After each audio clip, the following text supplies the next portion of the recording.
call this meeting to order. The Dayton Utility Service Board, take a roll call. Ashley? Here. Stan? Here. Jen? Here. Carla? Present. And I'm here, Ron. So everybody's here tonight. Attorney Alicia, do you have anything that's, for this meeting other than what's following? I don't think so. Nope. Okay. Okay, Ryan Munden, you're up next, representing the Carr property. That microphone isn't on. Could you, right behind it, like on the very bottom of it, there's a little switch, like on the actual microphone? Back in the day. Yeah, thank you. I'm Ryan Munden with Ryling, Teeter and Schreier.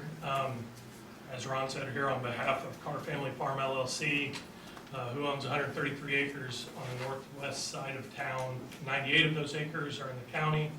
35 of those acres are in town limits. Our client's in the process of obtaining Indiana Site Certified Program certification, which is formerly known as the Indiana Shovel Ready Program. This program essentially certifies that a property is shovel ready, which includes certification that utilities are available. So we've requested that the town issue a will serve letter stating that this property has access to utilities and that the town will serve these properties with utilities. The 98 acres that are in the county are within a utility service jurisdiction that was defined in a 1995 agreement with Lafayette, and then obviously the other 35 are in town limits. So I have Guthrie Carr with me this evening, along with Clem Coons with T-Bird Design, and we'd be happy to answer any questions, but we would respectfully request that the town issue the will serve letter. I have prepared a draft which outlines the parcel numbers, fairly straightforward and simple, short and to the point. So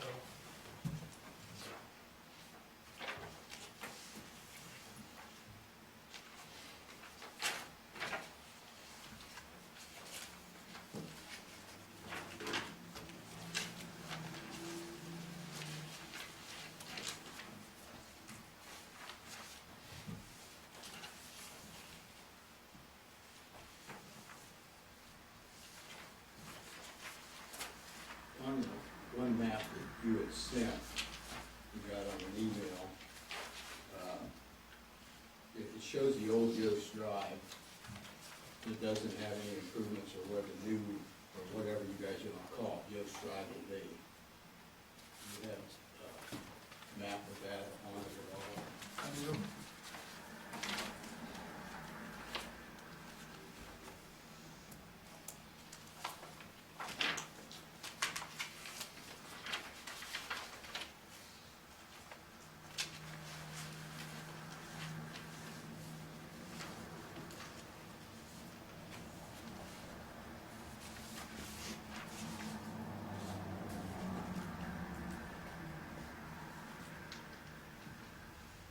You said you do have the map? yeah, I do have it right here. Was there a question about it? Could you We see just it? haven't Oh. seen it.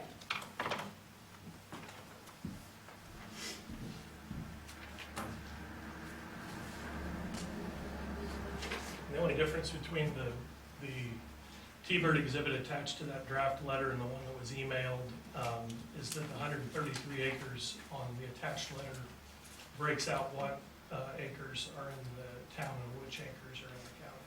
So where's the new proposed Yost Drive? It's actually, this road is shown on this map. It's what? That's on his handout.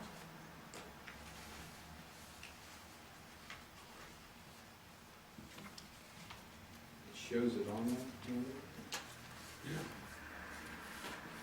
There's two lines going down the side of the property from Haggerty south. Not where they wanted to put it, but where it's gonna go now. Yeah.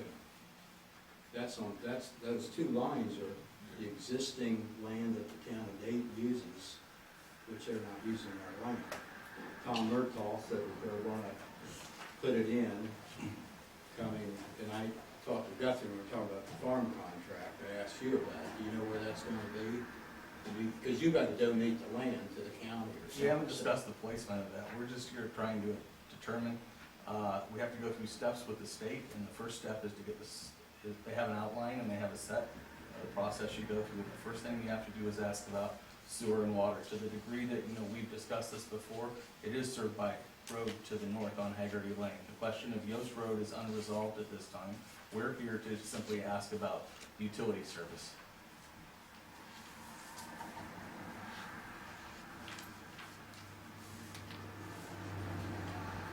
Well, firstly, does anybody got something to say, or? I'd like to take this. Yeah, I don't think we should make a decision right now. I'd like to take it under advisement until we get some legal rendering on this from our town lawyer and from any other legal advice until we find out what's exactly happening up there, where that road's gonna go. Will it encroach on our utilities that are in the ground already? How's that gonna, we just need a lot more information. But I think we feel we have a contract with the town of Lafayette that gives us the right to say who gets water and doesn't, and maybe it does, maybe it doesn't, but we need to check on that, see what our legal standing is.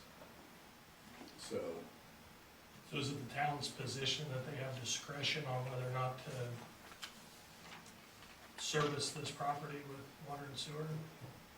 I think we don't know, we've gotta talk about it some. We haven't seen you guys since last year, a long time ago.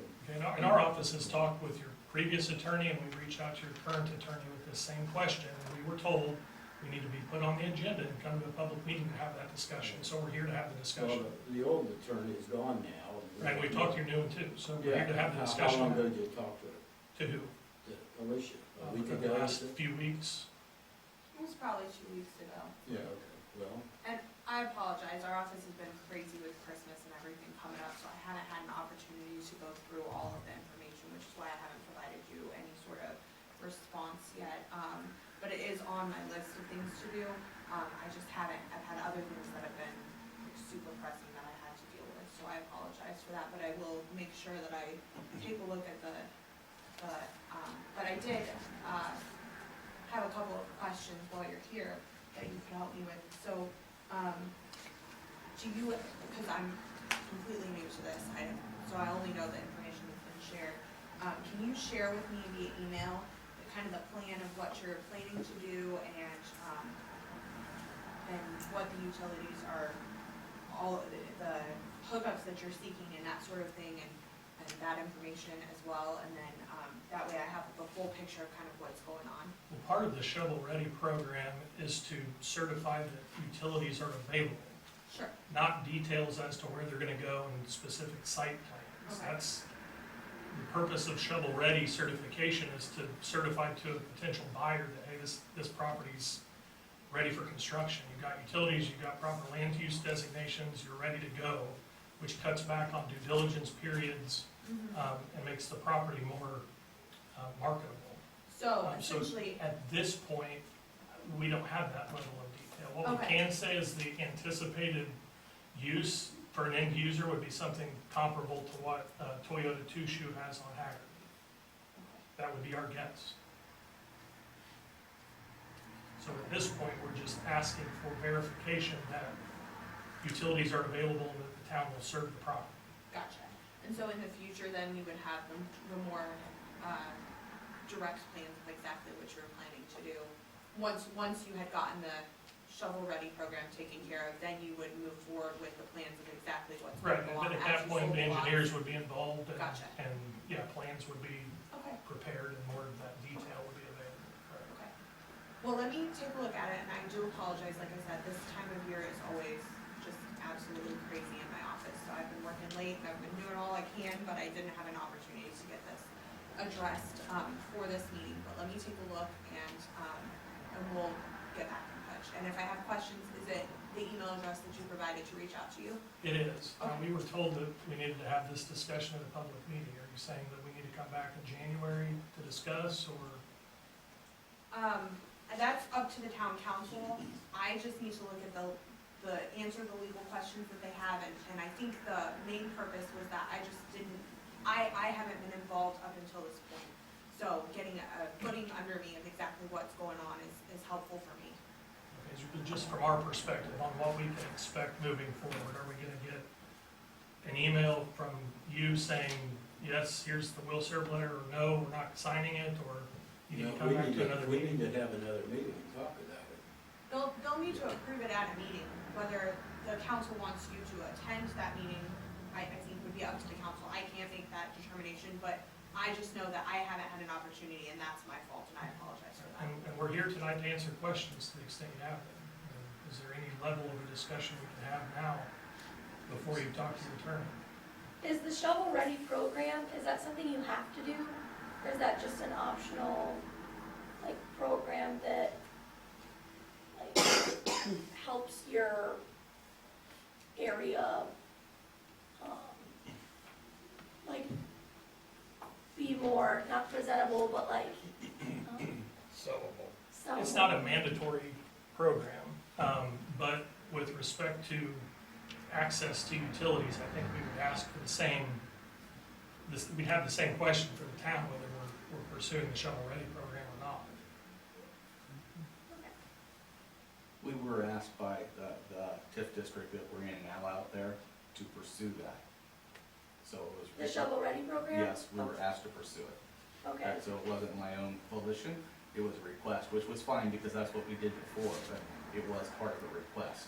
And I think one of the purposes of the program is for municipalities to try to attract industry, and attract these types of things. Well, there's a new board sitting here that really doesn't want some of the things you got proposed, but I think we all gotta remember, once this shovel-ready program is done, we committed to things that we gotta be sure that we wanna stay committed to, So is you're your- asking ahead of time for us to, well. Do we have any idea how many, I'm sorry to interrupt, do we have any idea how many gallons of flow and that sort of stuff that we're talking? I think our anticipated flow would be 10,500 gallons per day. Okay. Thank you.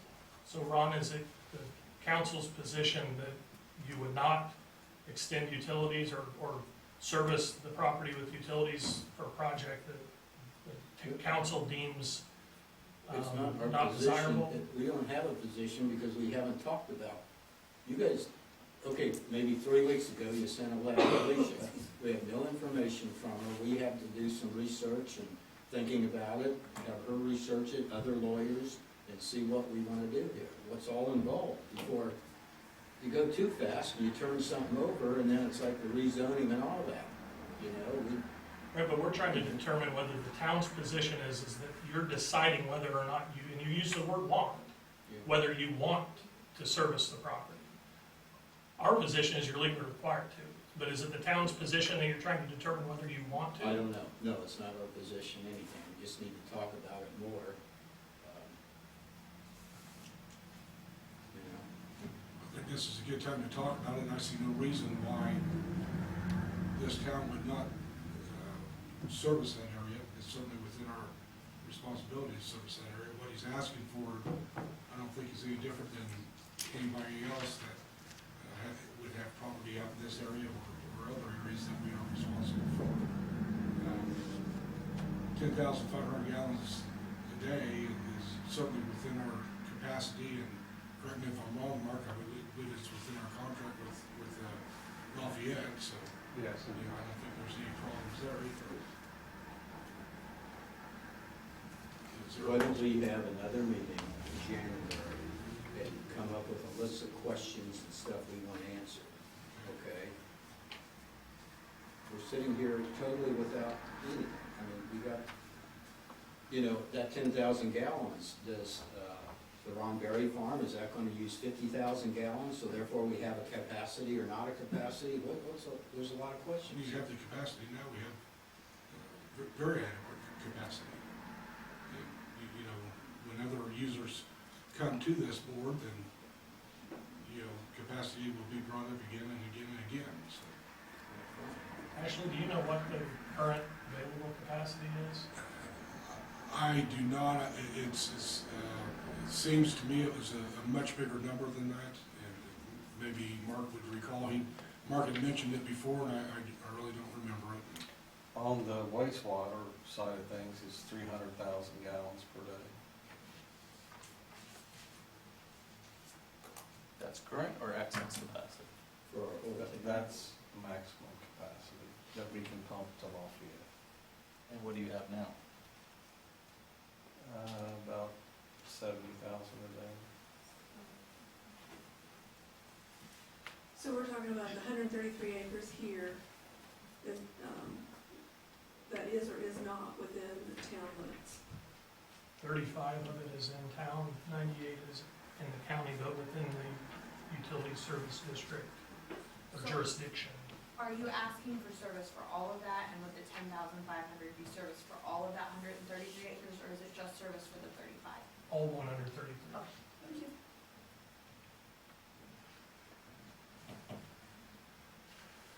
And so your contention is that we are, you say that we're responsible to provide all of this, whether you're within town limits or not. Correct, because the portion that's outside of town limits is within the defined area of that 1995 agreement that defines the, I forget the exact verbiage that it uses, I think it's utility service jurisdiction. You're shaking your head no, huh? I've got a bug on my ear, that's what I'm saying. Carl, our responsibility goes all the way to Haggerty as it pertains to this property. I don't think it ever used the term responsibility, Maybe not jurisdiction. jurisdiction. Okay, you guys got any more questions for Ryan? I think we need to wait till our attorney gets before review of it. To clarify, if I do have further questions, because I'm sure I probably will, can I just email them? That's fine, and are we tabled until January, or procedurally, where do we stand? Till January. So do we need, I guess point being, do we need to request to be on the agenda for January, or we deem too hard to be on it? I'll make sure you're on there. Okay, And then they will need to vote on it, okay. so, thank you. And again, I apologize, it's just You're fine. been crazy Understood. over there, so.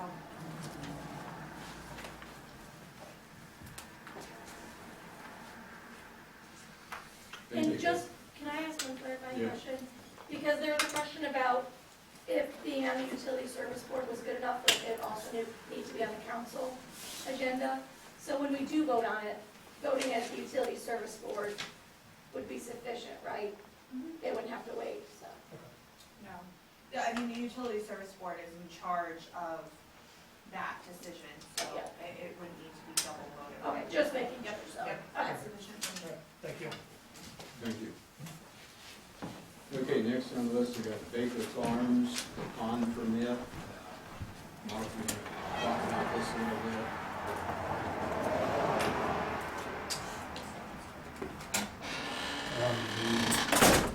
The improvements of the bay to the pond as requested by the town.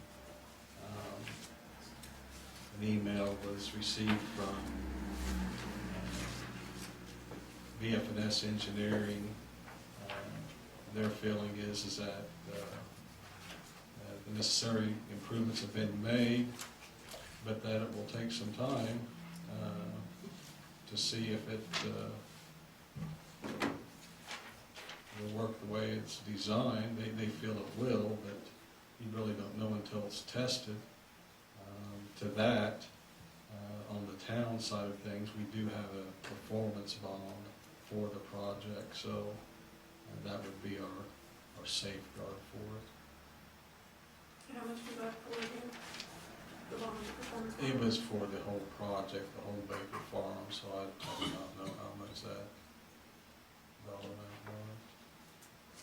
Can you, like, I've heard this a lot, that we have that bond. Can you just tell me, like, when that would come into effect?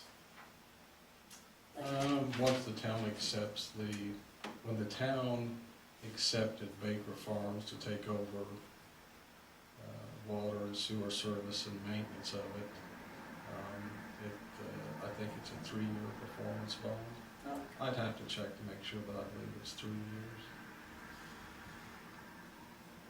And primarily that's for things like sidewalks and streets. mhm. You know, if your street started crumbling, they'd be required to come in and repair it at no cost to the town. I have a question that's kind of not about the pond, but about this performance bond. So, is it just if the sidewalks crack and stuff? I don't know what the definition is of failure. Like, we couldn't just use it because I'm just thinking like if he doesn't have a sidewalk in front, like, to his entrance, but then if we have a sidewalk all the way down, that's not something we would use to make a sidewalk. No. Okay. Okay. So I guess in a nutshell, I mean, I understand all those questions and, but in a nutshell, what we were awaiting was BF&S Engineering's approval, and they've given that for the improvement that's been made to the pond. Or if they have, Mike Smith here has got an additional performance bond of 30,000 will be adequate until there's been sufficient rain to show that the pond is working correctly. Yeah. That's just for the pond, right? Yeah, there was an additional $30,000 Yeah. performance bond just for the pond because that was specific concern that the town had.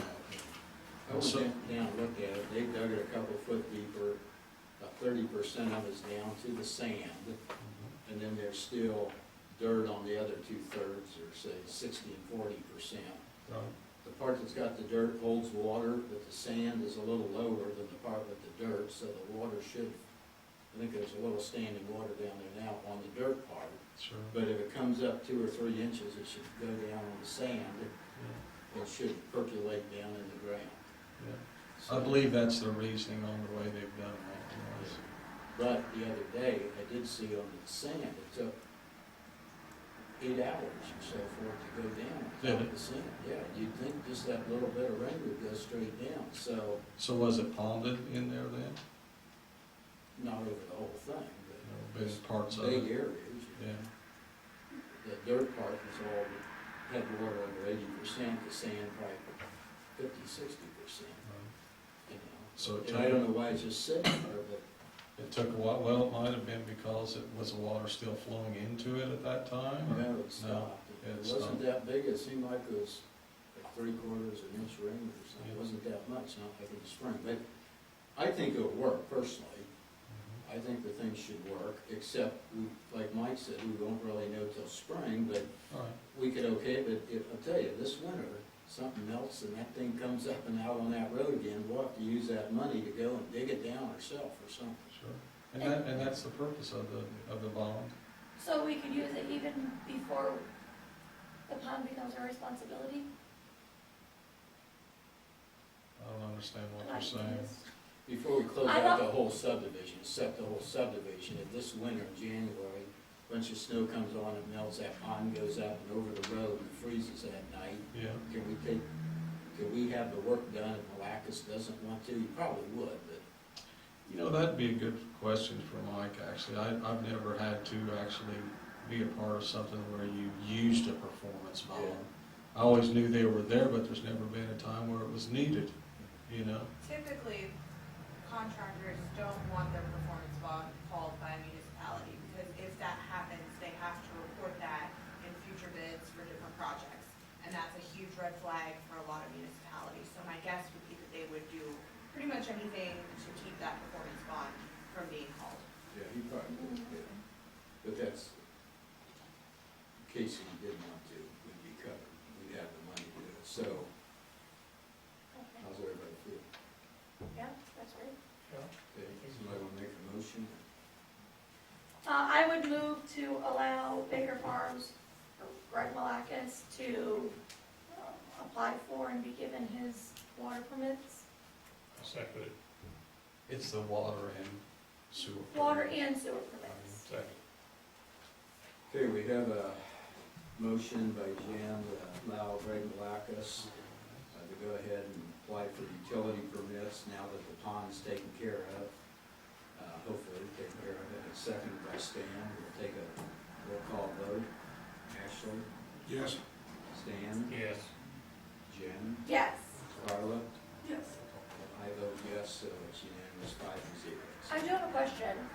So, I don't know if this would be possible, but for something like, I don't know, if we got like a terrible rain and all of a sudden it was flooded again and we were like back to square one, instead of having to have a meeting to say like no more water and sewer permits, can we make a motion to give Mark like the authority to stop those if he sees that it's necessary? I mean, you could. The question is whether or not the council would feel comfortable having that in, his discretion. Would you feel comfortable with that, Mark?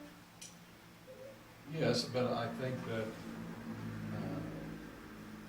there's lots of variables. I mean, let's say that the ground was frozen, and then we got, a couple days later, we got a 6-inch rain. You know what I mean? Yeah, There's yeah. a lot of moving parts there, but I would not be, I don't have a problem with picking up the phone and saying, hey, let's give it a break right here and see what's going on, and take all the moving parts into consideration. You know what I'm saying? I don't want to be, And hopefully this is not necessary, because it Yes. sounds like it's good, but yeah, I agree. does anyone else have a problem with that? If you're given the authority to not issue permits, then, you know, when it's corrected, then he needs authority to start issuing permits. Yeah. Does anyone else? Do you know anything about that center pond? He's digging it really deep. Like, he wanted it to hold water, but he's taking it, and he told me that it needed to hold water, put fish and stuff in it, it's good. But he's taking it way down, and he's solid sand and everything. Do you want to line that with clay? Or- It's my understanding is that they're taking the clay, or the sand out, hauling it to a different project, and then we're gonna bring the clay in. Yeah. That's so my they- understanding, but But boy, that is really going down there. it's a very thick sand vein, isn't it? I was Yeah. surprised by it myself. Yeah, I don't think it ends down there. At least not 16 foot in the ground when I dig. You know. Yeah, So, but he'll put a lot of clay, so that's good. yeah. Do we All need, right. do we need a motion for that? I assume to give Mark the authority. Does anyone else have a problem with that? I'd move to give Mark the authority to take away or to stop water and sewer permits as he sees necessary, And also on to foot. restart. And the authority to restart the water and sewer permits when he feels the problem's resolved. Second. Here, we got a motion on the floor that let Mark stop any permits if there's some problem with this pond in the future, and if he fixes them, to reinstate them or say go ahead. The second by Ashley, so we'll take a roll call vote. Ashley, Yes. Stan, Yes. Jim, Yes. Carla, Yes. and I'll vote yes, so it's unanimous, 5-0. Okay, the adjustment, thanks, Mark. You can stand there. if you I'm want. going to, I'll just complain. The adjustment report, we'll wait on that till after the audit and everything. Okay, next is the 2022 CCMG grants, streets, Mark. Yes, so on December 9th, we had a planning meeting here at Town Hall, and the following streets were approved for submittal to VFNS Engineering. Really, the point that we're at now is we're putting the list together, we're gonna approve the list, we submit it to VFNS, they get back to us with cost, and then we make it official and apply. But, so this preliminary list that was approved on the 9th was Dayton Road from Main Street north to the town limit. It included milling and paving, replacement of driveway approaches, replacement of sections of sidewalk, stormwater improvements, and a speed hump in between Clifty Falls and the northern town limit. The second item or street was Wesleyan Drive. It was to be milled and paved. A sidewalk on the south side of Wesleyan Drive for the full length from Dayton Road to the end. And then the note here I have is new approaches to driveways, and if we do put in the sidewalk, it's not cost prohibitive, that those approaches will be concrete. And then a cul-de-sac at the eastern end of Wesleyan Drive. The third item was Shady Lane, and that is to place a cul-de-sac at the end of Shady Lane. Now, Jen, you had sent me a list of some other hopeful projects. Do you want me to bring those up, or do you want to? Or, okay. So, some other items that were brought up was Conjunction Street from College to Main, mill and pave, sidewalk on both sides of the street. Conjunction from Main to Walnut, a mill and pave, and a sidewalk on both sides of the street. So in essence, from State Road 38 to College, or to the school, and mill and pave that section with sidewalks replacement on both sides of Conjunction Street.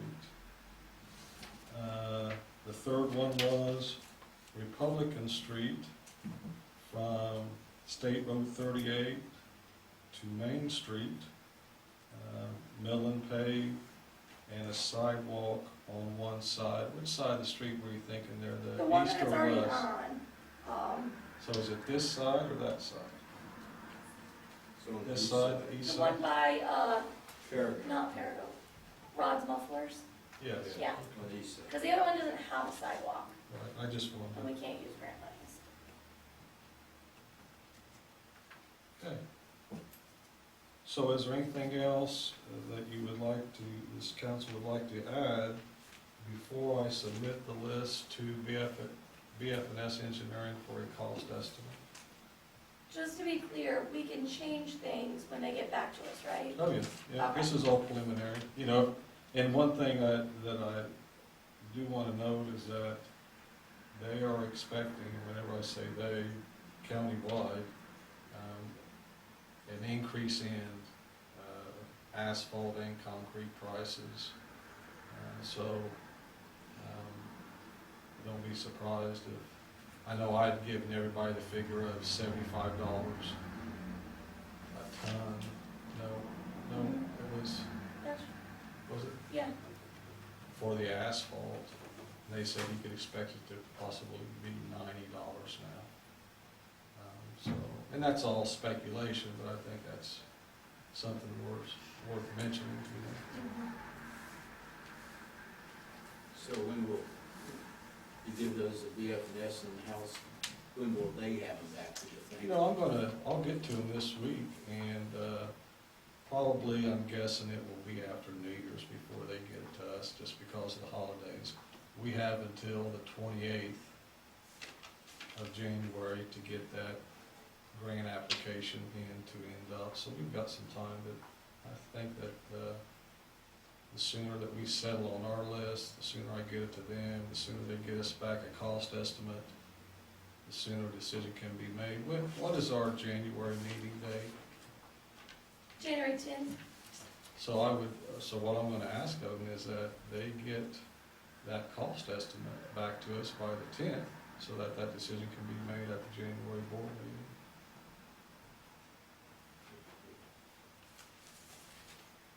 Okay. So is there anything else you want to add to the list, I guess? Does anybody have any other item? Because in a sense, I mean, although it's not a wish list, it's, you know, these are things that we would like to do. But now would be the time, if you wanted to add something to it, that we could, if nothing else, we get a price for it, you know? No? What did we decide on the slurry seal or micro seal? I thought you guys said you hated that stuff. Oh, no, that's fog seal. Yeah. The only thing we decided on that was we wanted them to look at it and see if it's doing its job. Yes. That's how that discussion ended there Yeah. on the 9th. if we're getting our, you know, if Yeah. it's worth doing or not, Right. selectively. Yes. Yost Drive, I'm sorry, Hine Drive, be a good candidate for that? If it is working correctly? I think that would be up to the engineers to determine if we thought it should be. So put Line Drive on the list and then hopefully buy Remember, it. Pine Drive, 30% of it is owned by the state. I'm sorry, Hine Drive West. Pine Drive West, and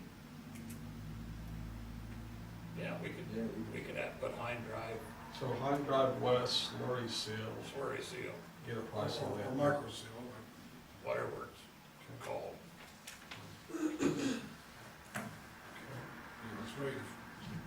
it's rated 4, but, you know, as I mentioned in our meeting, I think traffic will increase on that road, so, you know, if nothing else for people turning around. I think a lot of that Ford, when I looked at it, the curve to the truck plan has all been replaced, and I think a lot of that Ford comes from that cul-de-sac area down there. And sometime, whatever car does to that 5 acres down there, is gonna determine if you're gonna rip, you might end up ripping the cul-de-sac up, so, the most you ought to do is that slurry seal or something. Yeah. Yeah, I mean, we worked on that cul-de-sac, you know, I don't know how many feet of asphalt we put down there in that cul-de-sac, but we did repair that. You know, I was out there a couple of days ago, and, you know, some of it that we didn't repair is starting to feather back, you know, pretty significant portion of it's feathering back, so. Yeah, I think that truck plant, if they got equipment to rip it, they park down there, they turn around, but Well, yeah, but, you know, the drainage on that cul-de-sac isn't the best in the world, and part of this feather, you know, that's probably been down for the years. all right, Mark, Okay. utility report? So the first item I have is the State Road 38 water relocate closeout. So that project has been completed. I sent a copy of the construction bill. It was for the bid amount of $74,000. We're expecting, so we don't pay this bill. This bill is, unlike any other contract that I've been a part of, we actually send this bill to NDOT. Now, do they send a check to us and then we forward it to the contractor? I don't know. All they said is, don't pay it, you send the bill to us, okay? So, we'll send that bill to NDOT. The second part of it is the engineering costs that the town has incurred. So, unlike the construction bill, we've been paying engineering costs for 18 to 24 months. And it is our full expectation that the town will get reimbursed 100% for those engineering costs as well. Michelle's been working with BF&S to make sure that all of the billing is up to date so that whenever we submit it to NDOT, we don't end up getting a bill after the fact. Yeah. So what is that final dollar amount for BF&S? So I talked to Colin, we got our final bill, that was $1,000 last week, and so that's been paid. So our total that we've paid as of today is $10,818.50 Okay. for the 38. So that'll work a little bit different. We're, unlike the construction bill, we're seeking reimbursement on these engineering costs. So she'll send the necessary paperwork like she has before on other projects, and we'll seek reimbursement on that. So, in a sense, we're closing it out. The project went much better than I had feared. There was some disruption of water service, but it was very little, and I kept in communication with the homeowners, and they seemed to be understanding about what was going on. Speaking of that project, so in April, that project is supposed to start, NDOT's supposed to close down State Road 38 completely. And that section of road will be tore out from Conjunction out to the cemetery, or to Adams Road. Before that happens, I know that there's one more utility that has to be relocated, and that is the gas lines. So that'll be a bit of a challenge on us, because every time they relocated the power poles, the whatever it was, we have to keep a close eye on our infrastructure, you know, and make sure that it doesn't get damaged while they're doing their part of it. But the last email I received was that that was going to begin in January, so I'll keep an eye on that and see what the progress on that will be. So I guess, do we need a motion to approve submittal of these bills to NDOT for the State Road 38 project? Maybe, maybe not. If we do, if not, we don't. But Not sure. I mean, I don't think it hurts to have one, I don't know that we need one, but. I guess the question probably also is when I talk to NDOT to confirm, like whether we pay the engineering bill and then we send and they reimburse and all of that, they said to turn it in. So I guess the question is so if we submit the paperwork and they say, okay, we approve the 74,000, you pay it, you send us a confirmation that you paid it, then we'll reimburse you. Or they could say, no, we'll submit the check for the 74,000 and then we'll reimburse you the 10,000.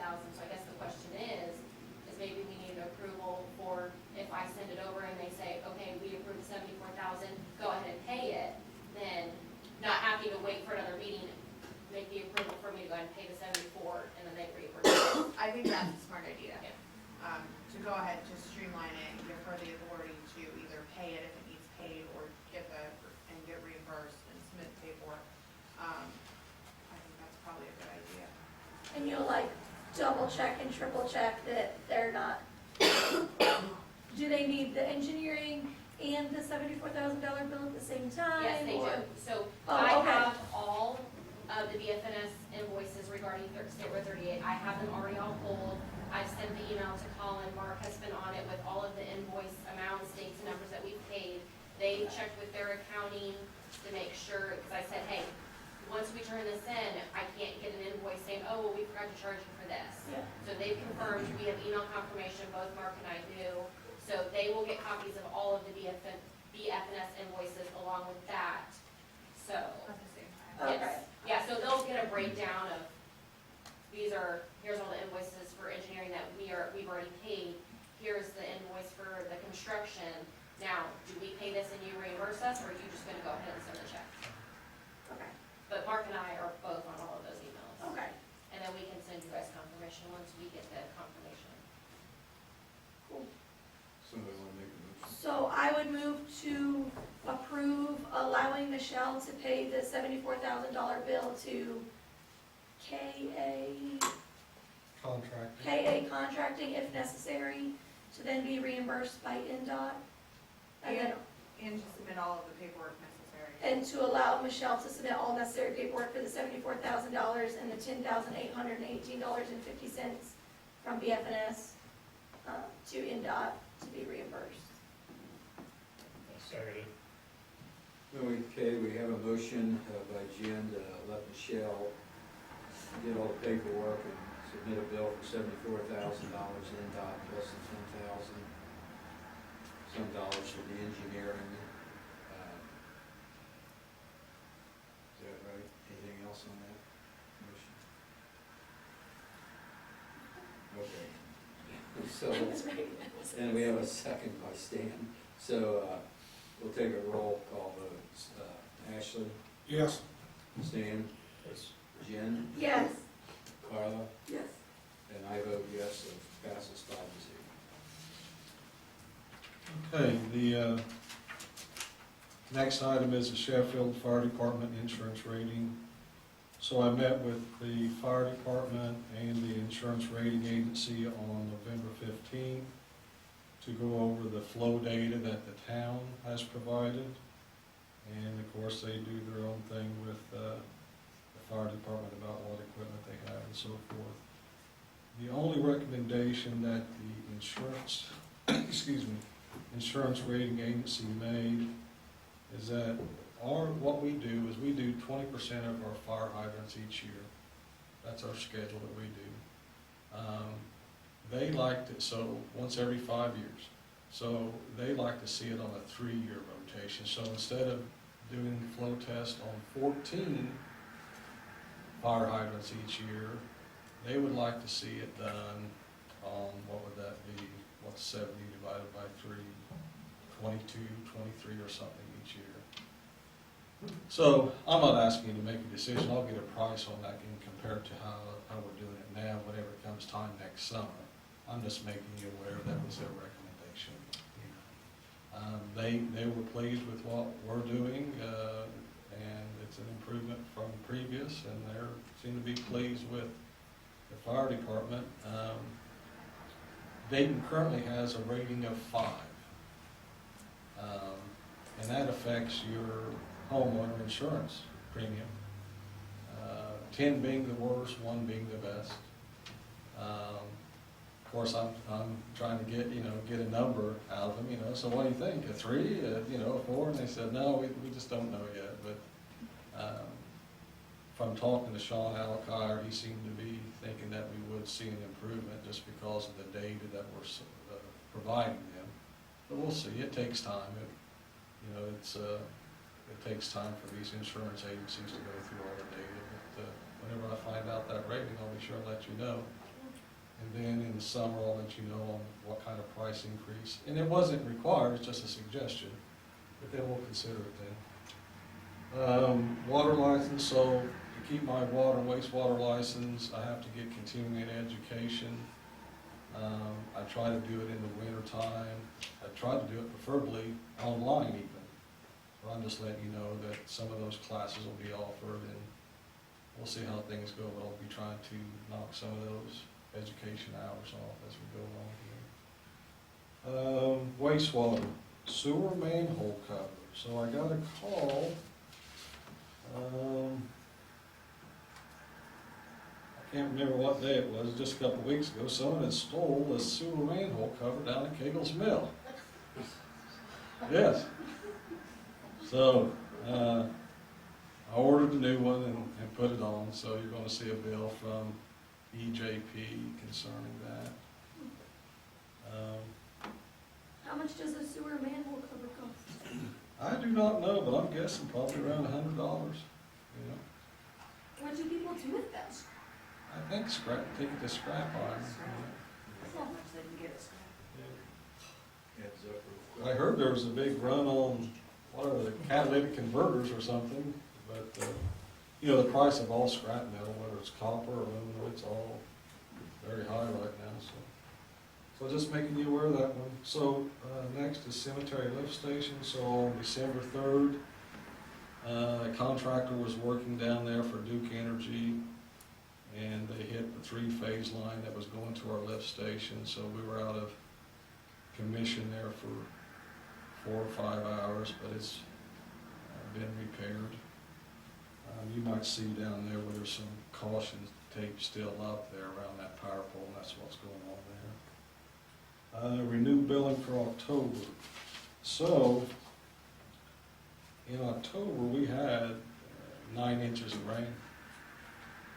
Wettest October on record, I believe is what I heard. And of course that resulted in a lot of rainwater getting into our sanitary sewer system. I don't know if you've gotten do they get the renew bill? No. Usually. I mean, they see it. You see it, yeah. So usually our monthly bill for Lafayette Renew or wastewater is around $15,000. Well, this one was $21,000 and some odd dollars. So I know that we had applied for that SWIFT grant to maybe pay for that smoke testing that we had talked about. So there's a pretty good indicator that rainwater is getting into our system. I just wanted to make you aware of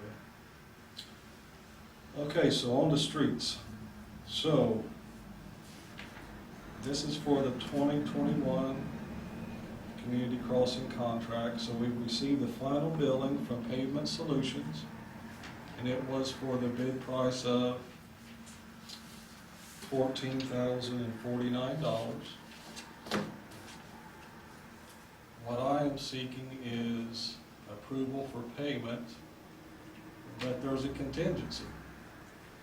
And what that is that when these contracts get closed out, there is some paperwork, and that is a certificate of completion that is signed by the contractor and our engineer, so that the town has something that says, hey, you know, it's to the satisfaction of the engineer, and the contractor's fulfilled all his obligations. So I just spoke to Mike Smith this morning about this, and I believe he says he'll have it by Wednesday. So I would like to seek approval of payment to Pavement Solutions in the amount of $14,049, contingent upon the execution of the certificate of completion. And make a motion that we pay Pavement Solutions. Second?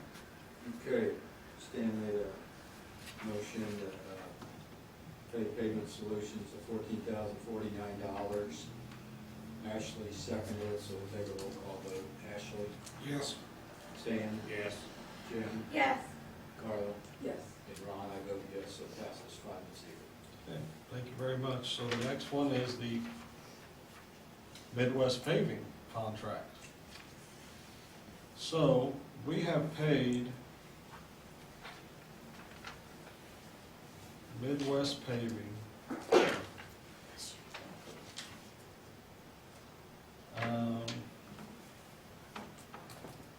$211,265 so far. The contract that was signed by the town was for $289,000, $289,204. Okay. So, received an email from Mike Smith concerning the sidewalk replacement. He had a concern about it. He said the sidewalk was fine, but he is concerned about the seeding and mulching so late in the year. So, let's go back to the arithmetic and then, because that has to do with the certificate of completion. So, right now, to close out this contract for Midwest Paving, it would be payment for the 10% retainage, which is $28,920. Payment for the original sidewalk, not the replaced one, but the original sidewalk of $29,827.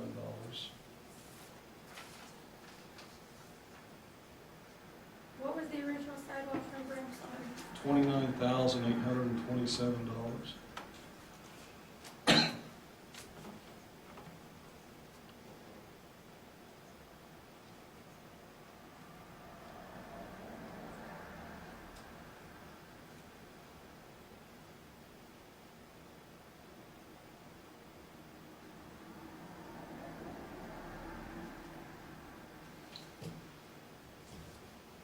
So that comes to $58,748.14, I guess. Say that again, please. $58,748.14. Michelle, how much did we, I'm getting mixed up in my, how much did we already pay Midwest Paving? Was it $230,000 or $211,000? You asked me that. Oh, wait, hold on. I'm trying to tell you on the claims docket. Because that was approved at the last month's meeting, Yeah, I right? think it was the $230,000. Because I know it was minus the, Retainage and sidewalk.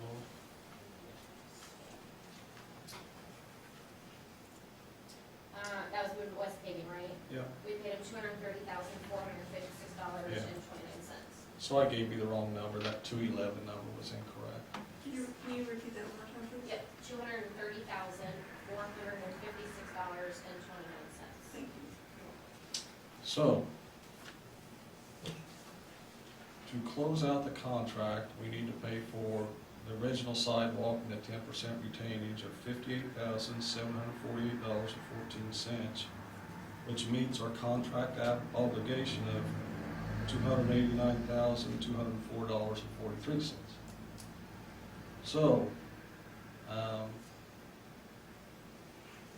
we're wanting to move forward on this contract so that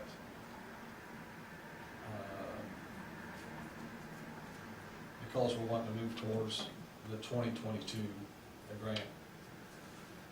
But also on this one, Mike said, hey, we need a certificate of completion signed by Midwest Paving and signed by BF&S, showing that they've met their obligation and that the engineer is happy with the work that's been completed. I said, well, what about this seeding and strawing out there along this section we had replaced? He said, well, from the date that this certificate is signed by the contractor, the town has a 1-year warranty. So, if we see in the spring that the grass isn't growing, the seed isn't germinating, we're within that 12-month window of, we can have them come back in and reseed that if we choose to. Okay? Is that in the contract? Or is that in writing someplace? I assume it is. BF&S is, I'm quoting them, so. Okay. I'd just love to see it, because, I will ask for it then. okay, thank you. So what happens if they say, oh, no? Well, that's why I want it in writing. I don't know. I don't know what to do if they say no. We're just talking about $50 worth of seeds, so I don't think you want to go to court or anything. But you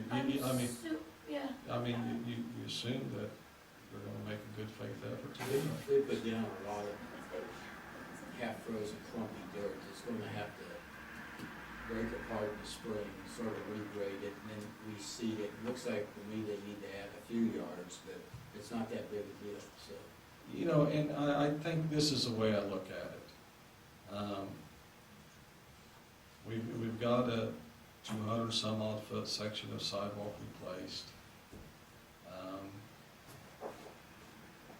Could we refuse payment because we're unhappy about some dirt work and some seed that might or might not germinate? We could. But I think we're at the point now, and that we've got our section of sidewalk replaced, that we want to move forward with the knowledge, according to BF&S, that we have a more or less 1-year warranty on this. I guess that's my train of thought on this. This certificate of completion, Yeah. is this just for us or is it for them too? It's So for all involved. So when Midwest Paving signs this certificate of completion, that says we've done the work and we've been paid for the work and we're not No. gonna ask for more payment? No, it says that we've done what's been required of our contract. So we don't have anything that keeps them from No, trying to get paid more? no. That's because, I know what you're saying, but that is a separate issue of what we're discussing tonight. We're talking about the CCNG contract, that deal where they may or may not try to charge for that. It's tied to it, but it's different than the contract that we have signed with them, is the best way I can put it. We have a signed contract for these dollar amounts with this contract. How much would it cost if they don't follow through and we're gonna have to seed it and grade it or whatever? How much would that cost? The engineer said it would be under $500. Okay. And I already talked to Mike and the engineer, he knows that I'm gonna do it if they don't do it. I mean, for $500, it's, I just do all the stuff Not for the worth church, so. And up by that other sidewalk by the pond, and we'll knock that down, so it drains too, so he knows all I was more concerned about the sidewalk because they redid the sidewalk right now there. did we have that communication in writing? What community? The communication where they said that they would, if, the FNS graded the sidewalk appropriately, that they would replace it for no cost to us. No. That's where the battle is. BFNS is quoting Article 14 of the contract, saying it was built to substandard. Yeah. And Midwest Paving is quoting Article 11 of the contract that says, nope, we built the way you designed it. So that's an ongoing battle Between them though. between mean, them. truthfully- At this point, it's between them. Okay. And that's a separate Sure. issue. With, for $500, I wouldn't advise fighting it. And they said they retained the right to ask for that money for the addition. They didn't say they would bill us. Right, yeah. We need to pay them. Yeah, yeah, That's my suggestion, and I know you have concerns, and yeah. it'll unfold the way it unfolds, but Super frustrating, because I thought at the last meeting that it was like, yeah, they said they were gonna do it, they said they were gonna pay for it. I know. And then all of a And then the sudden- day before, and it unfolded very haphazardly. I mean, we get this email on a Monday saying, no, we're gonna do it, but we won't pay for it. Then they're there on Tuesday tearing out the sidewalk. Yeah. I mean, that was not a good faith effort on their part, but BFNS at least made it very clear in the emails that, no, you're replacing this under Article 14. So I would move to pay Midwest Paving $58,748.14 with the contingency that they sign the certificate of completion. Yes. Second it. Okay, we have a motion to pay, who was it, Midwest Paving, $58,748.14 with a contingency that, That they sign the certificate of completion. they signed the certificate of completion, seconded by Carla. We'll take a roll call vote. Ashley, Yes. Stan, Yes. Jen, Yes, Carla, Yes. Ron, I vote yes, so we voted unanimously to pay. So at Conjunction in Maine, Stan pointed out to me that there is an area in Main Street about 50 feet east of Conjunction that where the roadway appears to be settling a little bit. Now, the asphalt isn't breaking up, but I hadn't noticed it, but now that he's pointed it out, I see it. So I got a hold of Mulberry. I said, hey, did you guys, because we have a water main that's running east and west on Main Street. And I said, you guys bore across right here, maybe have hit our sewer main? Well, so I said, locate where you went across this street so I can show it to board members and I can see it myself. And they did not cross the road right there where that appears to be settling. So I think that we'll keep an eye on it. The other option that Stan had mentioned is we could have that section of, there's a manhole right at that intersection of Conjunction and Main. We could have that televised if we're anxious about it, or if not, we can keep an eye on the street and see if it settles anymore. is this something that could maybe be addressed if we do conjunction with grant money? No, because it's on Main. It's clearly on Main. I just use that as a reference point, the intersection of Conjunction and Main. It's on Main, 50 feet east of Conjunction. I don't know, is there a way we can monitor that, just how much maybe it does sink? You know, what I could do is I could just put a 2-before across it and measure down to what the Yeah, deepest spot is, and then check that every now and then, see if it continues to settle. You know, that's just a simple way, but it'll tell us what we want to know. yeah, we keep an eye on it, we wouldn't want a big old hole opened up there in the middle of the street. Yes. Okay, just wanted to kind of discuss it here. Next item is Truck Indiana. So, I told BFNS, I said, hey, you know, we're wanting to close this out and move forward. To that point, Michelle, so you guys had asked Michelle if they had spent all their money, is that? Yep, so they paid $5,000 up front, and as of 11/23, we've paid $4,738, so they're still under their $5,000 threshold at the moment. To that point, EF&S has submitted a punch list to Truck Indiana, and there were 2 or 3 items on it that the town would like to see corrected. One is they didn't put, it's called a gate guard on those pipes that go to the pond. And it was part of the design, and Mike Smith, our inspector, noticed that those weren't installed, so that was one of the items. Another one of the items was right there where the new entrance, if you go to the west and that ditch starts and flows to the west of their pond, there's some ponding right there where that ditch doesn't drain the way it should. So he's asked them to regrade a short section of that so it doesn't pond water on the approach in the street there. I cannot think of the third thing, but it was something similar to that. Well, they gotta do that gravel. Yes, but that wasn't his, that's my punch list, that's not his. So, yes, and they've moved an excavator in there, and I've been in touch with the dirt work contractor, which was Bunn out of Fort Wayne. And yeah, he moved the equipment in there, and they're gonna take the rock out, and they're gonna put the dirt back in and seed and grade it. I think he's gonna hire Fox, because I got a call today from Bob Fox. Did you? Mrs. Fox was asking about that. I said that that's come out, put dirt in there up to that one before I see it. Well, good, that's So even he's- further, that's a good sign that they are moving forward with that. To that point, though, Scott gave me a accident report today that someone was turning around there at that area, and a semi got stuck I saw right there, that, yeah. So, I guess, Because they thought it was gravel, and they could get in there, and they made it too big, and went over the soft stuff. And got there. so to that point, and that point being this accident report, before we move forward with that, let's just see what this company does. They might go ahead and just grade it all and seed it all. You know what I'm saying? There's no need to go through the details and time required for this semi company if it's gonna be repaired anyway. You know what I'm saying? I mean, it's, yeah, go ahead.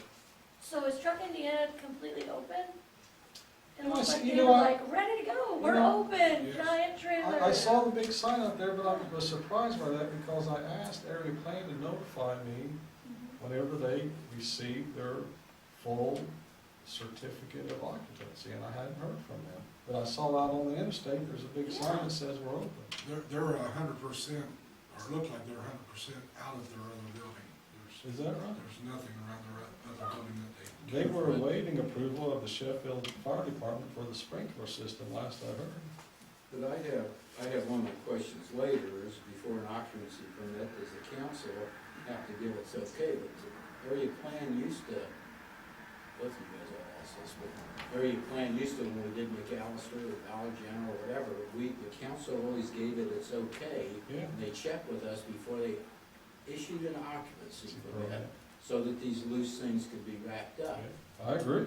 And that's why I sent an email to John Burns saying, hey, you know, we need to know what's going on out there. And he said, well, right now, they don't have it. I said, well, let us know when that process keeps moving forward. And I'm surprised as you are that they've got occupancy. Just so everybody knows, I don't know if I said this before, when I was talking to the manager, they will not sell trucks for at least a couple of years, which we were, I thought, sold on this, that they were gonna have a bunch of trucks, and it's gonna be like a truck lot out there.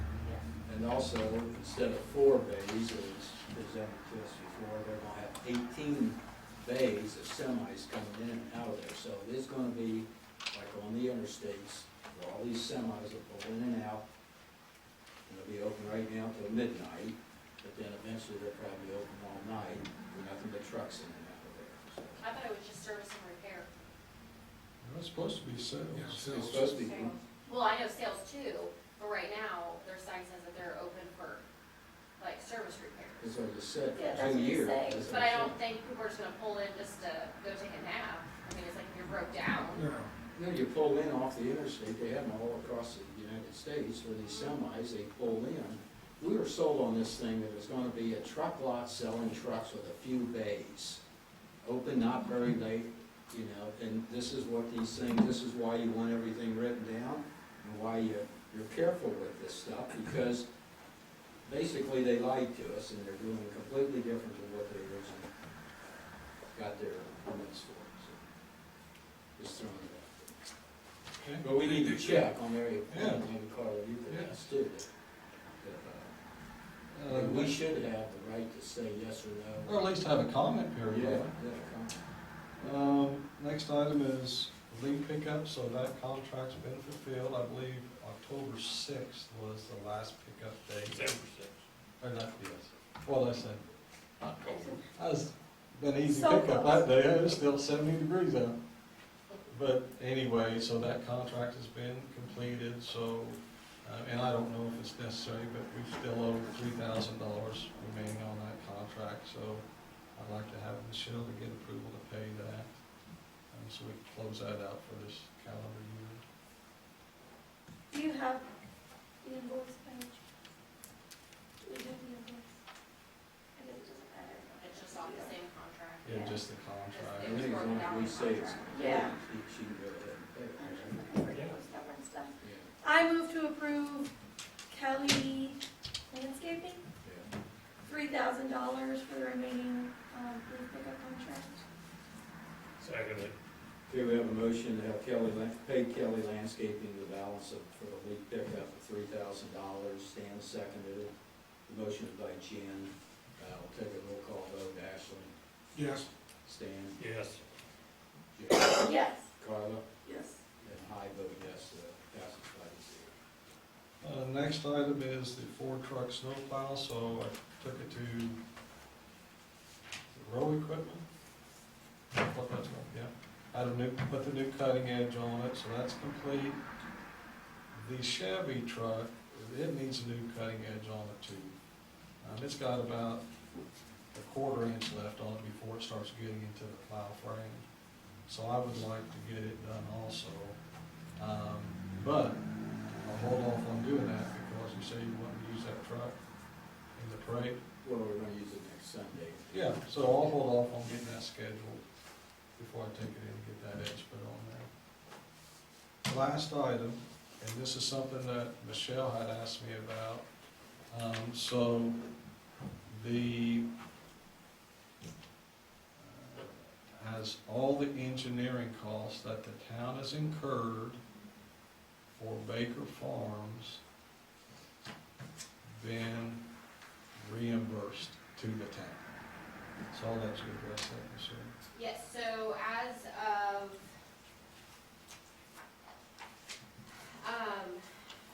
so currently, Greg is completely paid up 100%.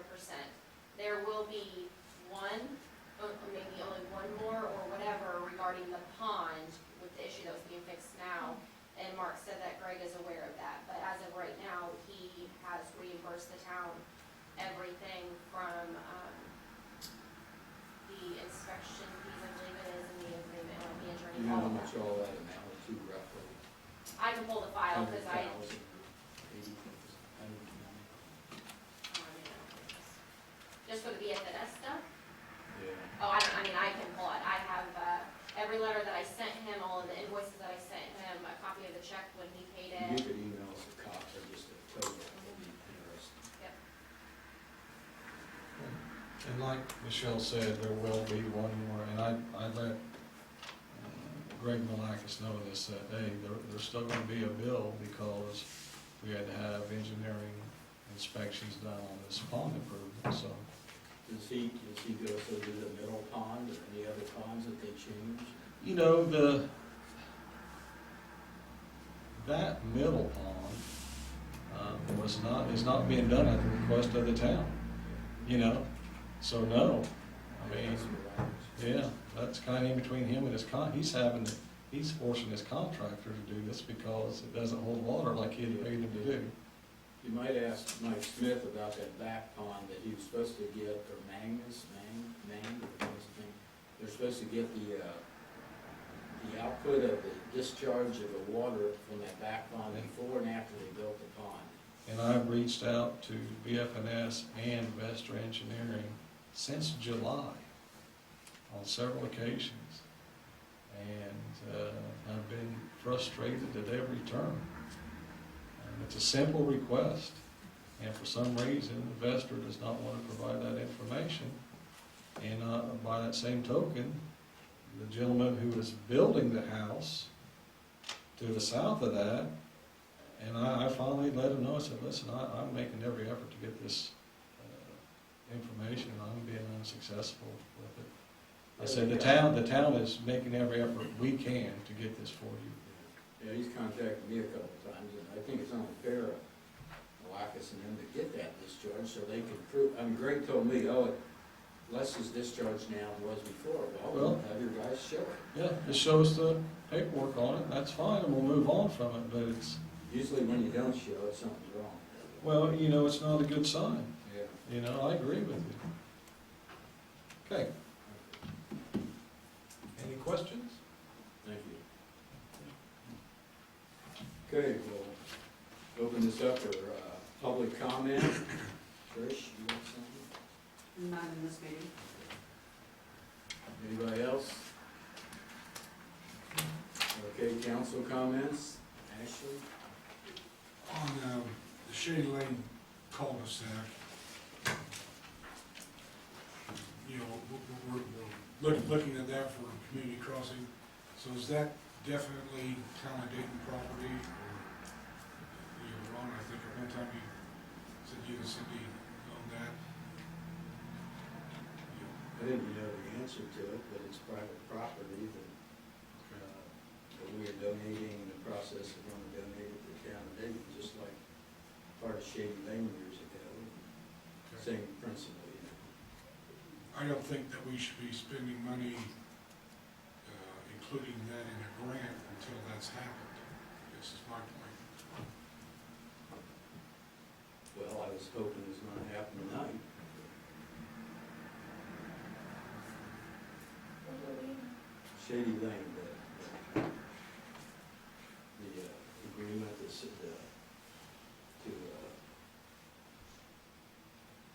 For the town to buy receive. it for $1. We donate it to the town of Dayton for $1.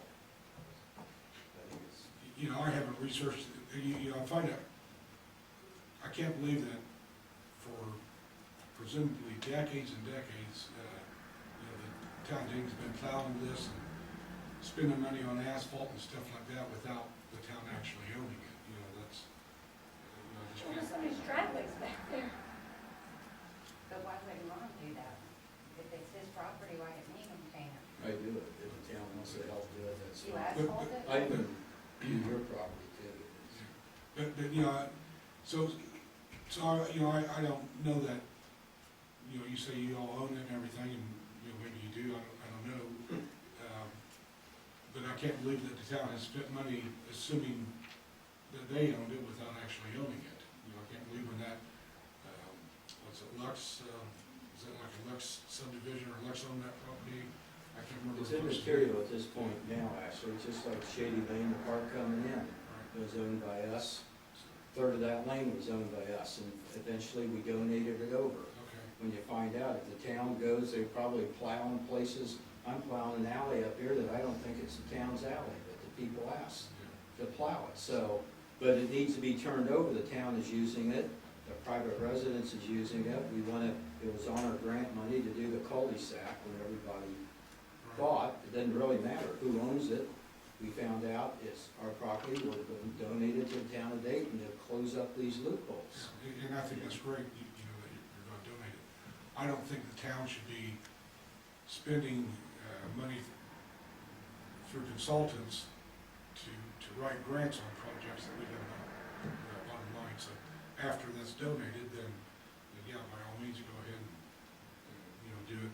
You know, if we miss this grant, maybe it's the next grant, round of grants. Is there a reason we can't do it in this grant? We don't own the property. Is there a reason we can't do that right now? You're He spending just said he's gonna donate it tonight. We've got the legal thing right here that Alicia's looked at. Okay. I thought we were going to okay this tonight. Yeah. Jen, bring it up. Why is it not on the agenda? It was on Well, there, it was. It it was was on there last CC'd. month and it's continued to this month. But it's still I not. guess I should have brought it up during the grants. Okay. I mean, it's ultimately up to the board whether or not they wanna, allow items that aren't on the agenda to be considered in the I mean, we're gonna be discussing something here that, How do we know? I don't know, maybe the actually? rest of the board has seen this. Actually, I have not. Well, you argued last month, a month ago, I think in the 30 days, you would look into it actually instead of using this. You brought it up and argued before about it, and we were on this cul-de-sac. And so we eliminated it, we stopped that, and took that out of the grant money before, so, yeah. Carla, not you. So it's gotta be done, I mean, it's right here. Our lawyer checked it, the town lawyer checked it, it's a simple thing, we're donating it over, it's got the description with it. Ultimately, Was there a reason why it couldn't have been in the board packet, so? I mean, ultimately, I have a question. If Ron doesn't own it, hypothetically speaking, the town would then own it, is that correct? That's what Ashley's saying. So one way or the other, after this is done, if Ron gives whatever interest he may have in it to the town does own the property regardless, is that correct? Yes. Okay. So I just have a question, because in ordinance 31.053, reports and communications, petitions and the like, our ordinance states that all communication, reports, petitions, or any other papers addressed to the council shall be made available to the clerk of council prior to the meeting. The clerk of council shall endeavor to distribute copies and read the material to the members of the council. So once again, as the clerk, I still am not receiving stuff that is on the agenda, not on the agenda, that's being considered to be, and I'm the one that's supposed to be dispersing it. It is a 5-page document, Yep. and you're gonna probably want to vote on this tonight, I'm sure. Do you wanna have a special meeting? Yeah. Ultimately, I don't wanna vote on anything I haven't read. It's fine. ultimately, the community crossings grant decision does not need to be made until the January meeting, is that correct? Correct. So if this is an issue, and it sounds like there's an ordinance that this should have been provided to Michelle previously, we could not vote on this tonight, and we could bring it up at the January meeting. The ownership would still occur prior to the decision on the community crossing grant, which would mean that the town would own it. We could then provide it in advance, and that would satisfy the requirements of the ordinance. Well, this is a problem every single month, whether it's ordinances or not. I don't get, there's invoices that are on this agenda that I do not get. So this is a problem every single month. Ashley doesn't get stuff that's Well, tickled in on the agenda, the public's not known yet. If Ashley were to bring up something and want to talk about it on the agenda to be voted on, they would need time to think about it. But when it comes to one of them doing it, it always So gets is slid under January the radar. 10th meeting? Why don't we have a special meeting, let's get it over with so we don't wait till last minute. Yeah, that's only 18 days. Are we So going to have have, it, we are always we have it going at to the year have meeting. an end of year meeting like we did last year, to close out? We're always supposed to have an end of year. Probably next week, we're gonna have a year, end of year. Have an end of year meeting, and we'll take care of this at the end of the year meeting. The end of the year meeting is typically like the last four or 5 days of the year, not the day before Christmas. It has been before, during the month and at the end of the, Yeah, like to close up any to outstanding close up any invoices. stuff, but, yeah. So But that I mean, if it's people all- are traveling somewhere and they want Yeah. it before Christmas, Jen, you ought to think about it and set the meeting, okay? So you'll let us know. Yeah, can I let you know? Yep. Yeah, I'm sure we're gonna end the meeting the day before Christmas Eve, we can do that. Well, I just don't know about the following week, so I'll be in contact. Another item I have is on providing utilities to, new development areas. The car folks were here tonight. We've talked about having a rate study done by Stephen Brock. I don't know where we are on that. We've talked about it for about a year and a half now. I think that's necessary to have a utility rate study done. I am sure that he would tell us adding new customers to our utility is definitely beneficial to our rates as far as, helping with economy of scale with our rates. So, the more customers you have, and, some of your costs per customer comes down. You have fixed overhead with your utility, so naturally, the more people you have subscribing to your utility, the less each of us would pay towards those fixed costs. Like, Like, Like Bridget, Mark,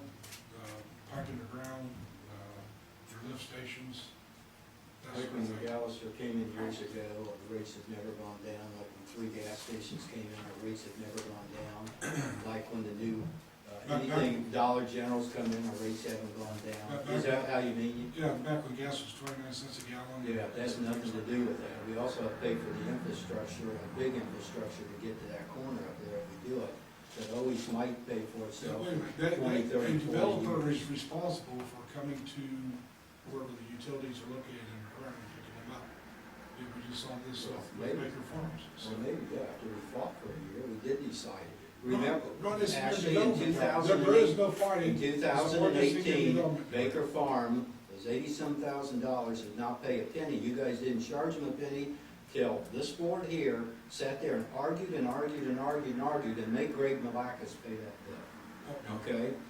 All that infrastructure costs and everything like that. No, it's in the ordinance. Anyway. It's in your you got development anything guide, else? and it's in the ordinance, that the developer is responsible for coming where the utilities are and picking them up. That was Well, never- anyway, we've had a lot of businesses down in that, and in a lot of towns, actually adding businesses, they have to keep adding them, to pay for all the additional police, pipes, everything, street work, all this, so it's not, doesn't always, your own, last board hired a financial guy, he said we couldn't even fire the road up there, let alone, so how do we know? Yes, Yeah, well, that's not correct. I think we owe it to ourselves to talk to Stephen Brock, if that's who we're using for our rate consultant. If it's not, then talk to whoever, but, I'm quite sure you'll find that the more users you have on your utility, the better the cost is for everybody concerned. That's all I got. Stan, Jen, nothing. Carla? Just a couple of quick things. Michelle, did you ever find out, I think you answered that you thought we got the money for the billboard. Did you actually check that we got the billboard at $7,000 for the last several years? Yeah, I sent you all an email with the contract. Like, right. But do we know they paid? Yeah, I told you, I said that in the email, I said what they paid, that it was the same for like the past, I just went back like 4 years, but I sent you guys a detailed email that stated that they had with the contract. Did you I got send that to the all of us? Do you And I remember? think, Do you I remember can when you look, said but that? I remember seeing that. I I'm not saying you think I did, I'm just attached saying I you, didn't see it. didn't I? Okay, well, that's good that they paid it, so.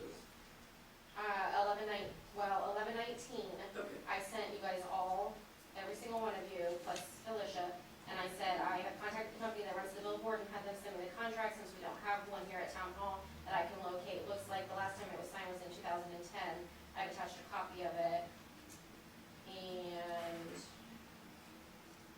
there was,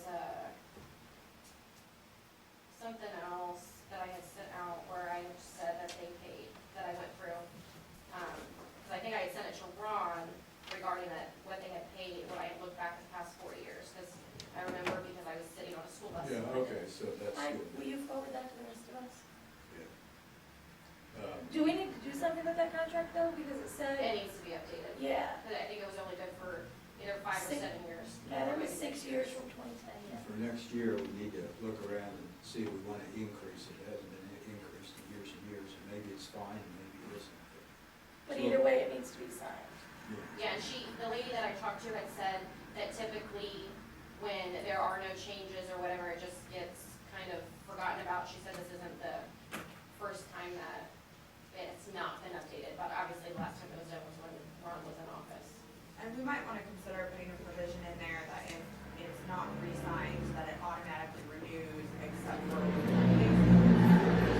that, so that way we're not operating under like a technically expired contract. And it may say that in there, I haven't had an opportunity to read that yet. And we might want to put in a cost of inflation or something. You could do that as well, yeah. And I did find the email that I sent to Ron that was on 11/3, and I will forward it all to you right now. Thank you. You also sent the one on 11/19. I don't remember seeing it and I can't find it. Yeah, I'll I re-forward could it to you. have deleted it by in error. Yep. I don't normally, but Yep, sure can. I'd appreciate it. Thanks. You're welcome. One other thing is, I didn't realize that $74,000 to move the utilities, it's $10,818 also for the engineering costs, and the state's paying them both. We're hoping, That's- we know they are for the construction cost, and we have every intent of seeking reimbursement for the engineering cost. But either way, that was the project that they said we had to pay for, right? It was supposed to be 20-something thousand, Yeah, $27,000. and then honestly, the engineer's estimate for the project was $23,000 for construction, and I think $5,000 or $7,000 for engineering. crazy. So the point is here, it's always good to ask that state, they'll do a lot of stuff, that just saved us $80,000. $85,000, and just like calling the state on Yost Drive here, and they're gonna do that work. Oh yeah, that should probably be mentioned. People might wonder why we're not doing Yost. Well, Up there by Dollar General. yeah, Yost was one of them that I think was rated 4 or something, but I called the state on that, and they're gonna take care of, that is their property, and they're gonna take care of asphalting that road and everything. And actually, they asked me to check on a curb along the one side where the concrete barriers are, and I'm gonna do that. Is there- There's curbing on the other side already, correct? Yes, yeah, and a sidewalk, so we'll get as much as we can. And then I called the county, and they're gonna asphalt Dayton Road all the way down past Great Malacas's to the town line, even the part that's in the county. And, that'll save us a lot of money, but I'm also gonna hit them up on a sidewalk down there too, just to see. They probably won't, but I'll ask. It pays to ask these guys to do this. One last quick thing before you get the meeting. Upstairs now, I've asked over and over and over and over about this upstairs. We need to make a decision pretty close, and maybe next meeting, everybody can come with a thought. They wanna do something with the upstairs, or don't wanna do something. You know, It's make on it. the agenda for the next meeting, but go ahead. Oh, is it? Okay, sorry, okay. All right, well, that's all I got, so turn it over to Jen. Okay, thank you. All right, this is the December 13th meeting of the Dayton Town Council. Ron's already taken roll call, so we'll continue with all 5 members present. Alicia, do you have anything for this meeting? I do. Okay. The disciplinary action for the police, that's currently pending with, Mr. Martin. His attorney, had asked that, well, they're looking into a variety of options regarding the reporting system, because I know there were some concerns about that. And what they're trying to do is see if there's a way that they can do the reporting on their own without having the town involved at all. However, they would like to sit down and talk with the town marshal and a council member and myself and perhaps Beth, who is the attorney representing the town marshal, to discuss the concerns. I sent them an email explaining why we were concerned, and then I had a follow-up phone conference. And they're sensitive to those concerns, and they just wanted to talk about it and see if they could alleviate any of them. I told them that until we had a signed agreement, we would just continue to not take any action on it. But they would like to have a telephone conference if you would be agreeable to that. We don't have to make any decisions at that conference, they just wanted to discuss. This is in regards to his continuing education and keeping Yes, his that's training up. correct. I don't know if we can do a telephone conference though, because we were only allowed to do those when there was that emergency. Well, what he was Is it still recommending is going? not having the entire board involved, Oh, okay. just having one member of the board just to get some information, and then if Oh. we needed to have a follow-up executive session, Oh, okay. we could do that. But mostly, I think he was interested in speaking with the town marshal about, Okay. because I'm gonna be completely honest with you, I don't understand exactly how the system works, because I'm not in that world. So having a conversation with him would be very helpful, just to see if we could discuss the concerns and. Would it be absolutely necessary that Beth would need to be on that call? I think that would be up to the town marshal. I personally don't care. I think ultimately at this point, the question really is just whether or not you feel comfortable, or if there's a way that we can figure it out to make everybody kind of feel comfortable. And they are looking into whether or not they can report it without having the town involved. And that's something they're looking into. Apparently, he's been doing training this whole time, I guess. And so one of the questions I asked was whether he could do the training and just report it later. I don't really know. They're looking into it, but they requested a phone call. So that's where we're at with that. And I told him I would be fine with that. I assume he wants this before the end of the year? I don't think so. I kind of informed him that I was crazy busy and that as long as we're all in agreement that we're not gonna take any action or demand a hearing or anything before the end of the year, that we could just kick that can down the road and talk about it after the holidays, because Okay. I think everybody's schedule is, and ultimately, they wanna stay, so if we're kicking it down the road, that's what they want, so I don't think they're gonna have any issue with that. I share Carla's concern on Beth being involved in that discussion. That's fine. That's one of my concerns I wanted to bring up, is we keep kicking this down the road, and each time we ask a question or decide on something, then we incur more attorney fees, which I think at this point is unreasonable to keep occurring those, when we could have been done 2 months ago with this and been beyond this point. Now, I understand the benefits of all this, and we've all been in agreement on that, but I think from this point forward, until we go to an actual hearing, then there probably isn't any necessity for the attorney representing me to be involved in that, because it's more of an administrative matter I would agree. with the council. I just didn't want to step on her toes or your toes if you wanted her there. Personally, doesn't make a difference to me. I think that this is more of a town council kind of decision, but your input is invaluable to that because. Yeah, I agree. Ultimately, it's the council's decision on that, whether to grant a stay, so we're just giving them input. So I'm not opposed to taking that step, just council being mayor, there's still costs being incurred because our attorney's involved in that. So whatever you guys deem necessary, I'm fine with. Are you seeking a motion for that? I'm just seeking, I don't know that we need a motion, but I would just need some consensus and who wants to involve in the phone call would be what I'm looking for, and then I'll get that set up with whomever. I think the phone call's a good idea. I mean, hopefully it's not gonna be a 3-hour phone call. I don't think it will be. I think, the phone call I had with him was about 30 minutes, and he just wanted to know what was going on, why we were concerned, and I expressed that to him, and, I don't think that it's gonna be a long call at all. But I do think that there is some cost savings to it too, to do this, because what we do have on the line is the potential for back pay, that he has agreed to eliminate that as an option, so that's something beneficial, but, so, am I hearing that it's okay to set up a phone call with the town marshal and Jen and after the first of the year? What's the other? I just think when we start talking about back pay, we're getting back into a personnel issue Yeah. that hasn't been decided and Nope. maybe a foregone conclusion, which it's absolutely not. So, but It's just a aside from possibility. that, Possibility. those are possible outcomes, yes. So, Yes, but again, that would foreclose that as a possible outcome, is what I'm trying to say. and I'm definitely for they report their own training.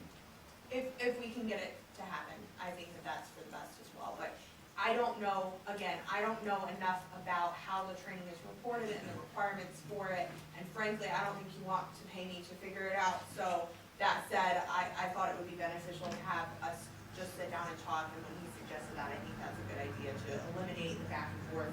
Yeah. Cost.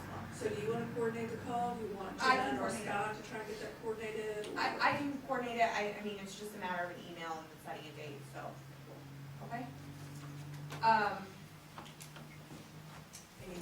think everything else that I was gonna talk about is on the agenda, so. Okay. The next thing is cybersecurity and specifically know before, but it doesn't have to be know before, I just wanted to bring this up. Scott's brought it up before, and there's been even more instances. So I think the first big instance was when Michelle got an email that was from a deputy wanting to change his bank information. And so it looked legit, she changed it, and then the town lost money because his check got sent elsewhere. It was totally fraud. And then, I know there's been a few since then, and Scott now has to report all of this stuff, but there was another one where I was there was nothing I did, but I got an email that was like, your account's been created and your login information has been sent to this other person. And it was like for a legitimate Indiana Office of not Office of Technology, something. And so I went to like that actual website. Turns out there was an actual account created, not by me, and it did end up getting closed, but they couldn't really give us any more information.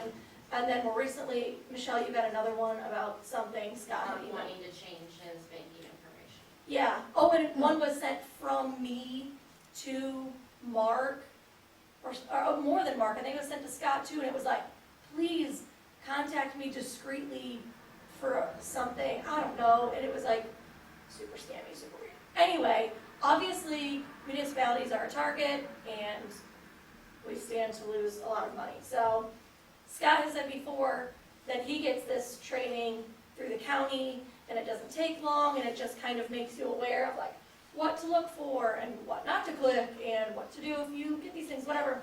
Anyway, so I talked to this Know Before company that Scott was talking about, and for 3 years, it's $1,647. And their main suggestion is to have somebody like Scott, whoever, somebody be like the person in charge of it, and they schedule times to kind of like send out fake emails, and then like let's say I get one that says it's from Scott, and it's like, I need you to review this video, whatever, I don't know. I click the video, and then it pops up, and it's like, nope, that was not actually from Scott, you shouldn't have clicked it, and here's why. And it kind of tells you. Or sometimes they just send out videos that are like the one that Michelle originally got about the changing the banking information, that was like super common during that time. And so if there's one that's kind of going around, they'll make us aware of that. So I don't know how necessary you guys feel something like this is. This is just one place that I contacted because Scott knew that this is something that they did.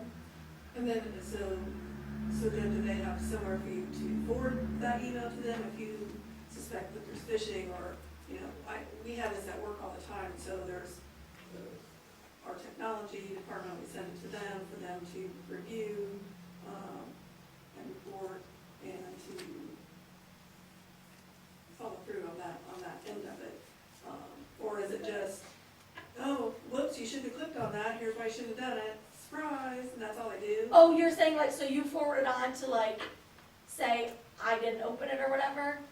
Yes, if I Oh, get an okay. email that I have suspicion is a scam or could be dangerous to me and or the firm, it goes to our specific phishing technology, scam department.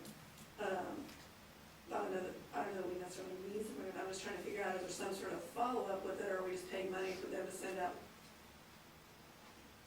fake emails just to kind of see if we're paying attention?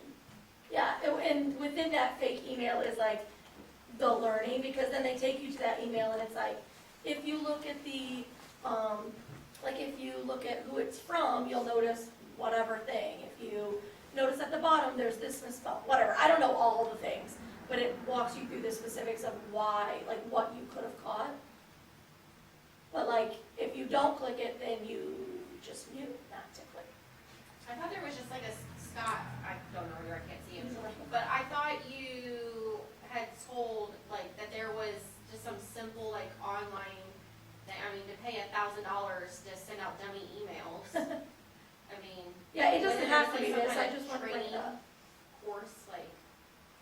Primarily, my experience with Know Before is, I don't think maybe once or twice, I'm not sure, their focus is not sending out fake emails for everybody to catch and get tricked. Their primary focus is approximately once a month, they send out an email, you link and go to their site and you will participate in online training. And they will describe the many different ways that you can be scammed, phished, defrauded, and you go through that training block, you'll answer some questions at the end, and then after you've completed that training block, then the administrators are notified that they've been they've completed it. So the part where they send out stuff for you to catch, I haven't been involved in any of that. But there's probably 500 people in that, so maybe I just haven't got sent one. That may happen, but it's primarily training. And I'm part of the county's email or their IT watch list. So what the county does, and I'm not saying we do that here, but just to give you an idea, that's a big organization. And what happens is the heads of all the departments get notified, hey, you've got such and such who hasn't completed this monthly training, and they get shut out of their database until they complete that training, which makes them take the training and become more aware of what's going on with all the email hacking and fraud and things like that. I don't know how that would correlate to us being so small here and such a small amount of users. I don't know if it could be scaled back for us, given that there's only, a half dozen employees that are actively on the computer all the time. Yeah. Have you talked to Mark Jones, like, on his suggestions? No, I don't even know if this is something the council wants, I just wanted to bring it up. But they do have that, where you watch the video and you answer the questions, and then it kind of records, like, each individual user, like, you got this wrong regarding this, so then, like, the next time, they'll kind of hit him with that, like, training for that and questions about that. So it's, like, individualized or whatever. Anyway, I don't know if this is something that you guys think would be beneficial, and we need to look into something. I think after we've been hit, especially like what happened with the payroll thing, and we didn't lose that much money, we lost a little bit, we got most of it back, just for the record. But like with the whole Mark thing, because it was common back then for a deputy, because they're not here all the time, or they mostly work in the evenings or the weekends or whatever. So like when Mark, because I was here in the office, Mark was out in his truck, and I was like, well, wait a minute, because Mark would normally come to me and say, hey, just so you know, I'm switching banks. So I hovered over the email, and that's, Yeah. and then instantly, because it was some bizarre. So I think since we've been getting so much more of this spam stuff, and then especially the listserv, it seems like a lot of clerk treasurers have been getting, and it's not even them realizing it, it's their thing getting hacked and then sending out a mass email, or I've even gotten a spam email from a legit vendor, and I didn't click on it, and I was like, this seems really funny, and I called, and come to find out, then they ended up sending out a mass email that says, do not open this, I've been hacked. But it was one of our legit vendors, but I was like, I know we haven't used them in a while, so I didn't open it, because it sounded sketchy. Yeah. So I mean, I feel like The majority of it is just common sense, just pay attention. it's really hovering over the email. Do I know who this is? Is the link legit? Does it, are they normally a really bad speller? I mean, a lot of things are just really common sense, but.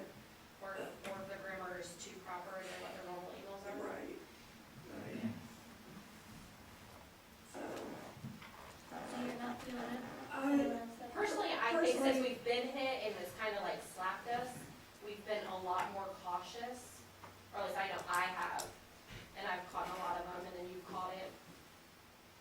I mean, I deal with it every day at work, so it's, for me, no, if they're gonna hit me up and then shut me out because I choose not to take their training, that's gonna be a problem for me. But I don't know how often everybody else uses it on a daily basis, and Well, if they need it, I don't know what everybody's individual skill level is, so. And I know if I get like something that I feel like is sketchy or something, I let Mark Jones know, and he'll either remote in or, I'll say, hey, and then it's easier for him just to reset our passwords or do something like that. But I mean, I think that's a lot of money for people. And this may be, but do we need to consider, Carla doesn't sound like she loves this idea, but some sort of you don't get to use our email if you don't learn something about this first. Because that might not have been a big hit, but if something happens, I don't know. Just I hate for for something giant to happen. It's I like, think oh, we're being treated like toddlers do we now, want if to? you don't watch a video, you're gonna take our email away. See what the suggestions but I mean, if everybody's like, haha, you can't teach me anything, then it's no use. I'm sure you talking can about find a Jones. YouTube video for free that you can send out to everybody, say, hey, I found this good training video, everybody watches Okay, it and sign up. Carla, do you want me to talk to Mark Jones? Well, do you say you serve on the county's, whatever, task force, whatever? No, every government agency has to have a designated person to report computer and cyber type acts, like she's talking about, to the state of Indiana. And I've been designated to do that for the town of Dayton. Gotcha. So, So do you have documentation, anything provided as far as manual or what to look for? You No. just simply, if you find out, you just report it? yeah, Okay. copy and paste everything and send it to them. Well, I won't say that people shouldn't be aware of it. That's not what I'm gonna say. That's not what I meant. It just seems, I'm just coming at it from a different angle just because I deal with it every day. I don't know. Like I said, I just don't know everybody's skill level to make that decision for everybody else. I'd like to see something, but I think that this cost and that much, This is for it how seems long? like a lot for, you know, the 4 or 5 3 of us years? here. I thought it was just a year.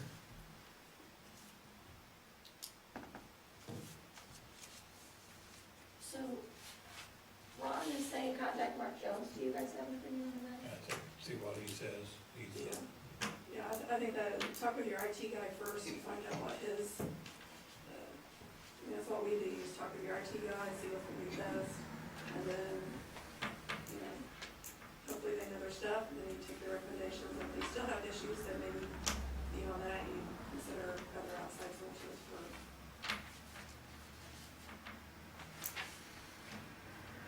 All right, 2022 meeting dates. I put one of these at each of your spots. The only one that's changed from like our regular Monday is October 11th because that was a holiday. So,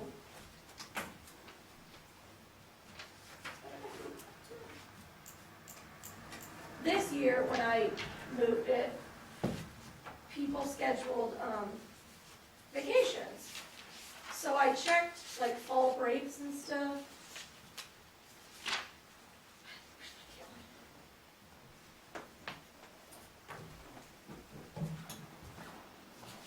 So this I just moved to that Tuesday instead of that Monday.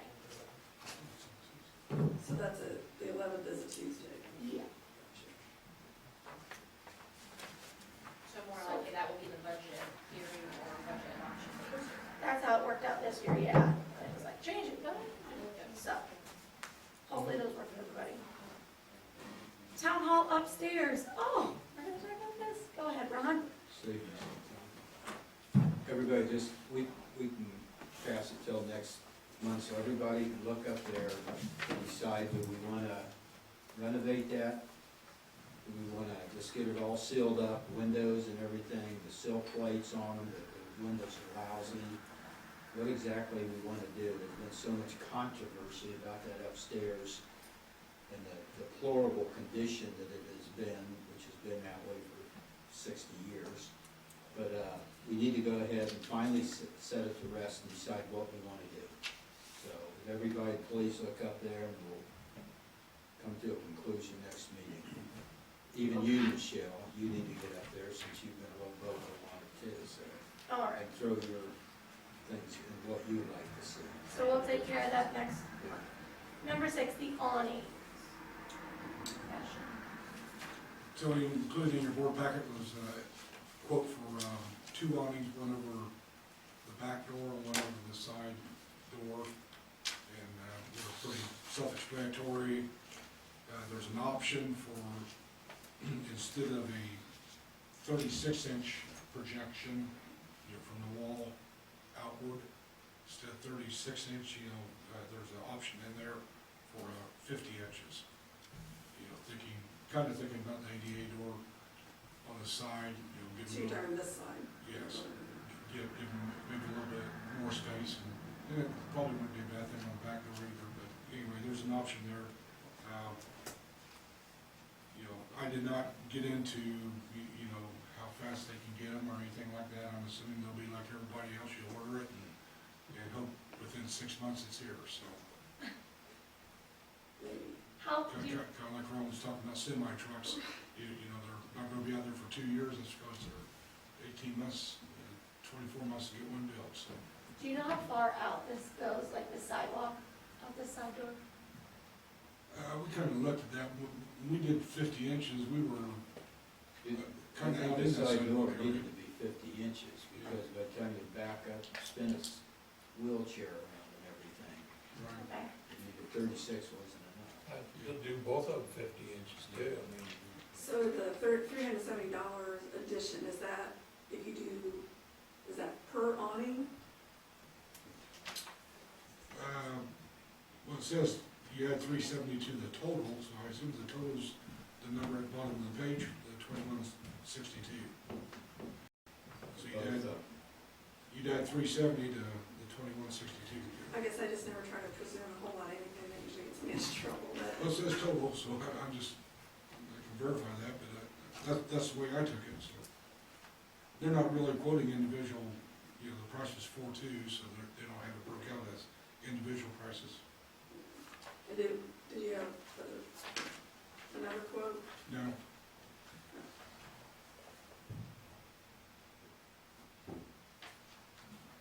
There's not a whole lot of people around that do awnings, and then to get them to match, or, and these won't be exact matches to what we have, but it will be, What are these made out of?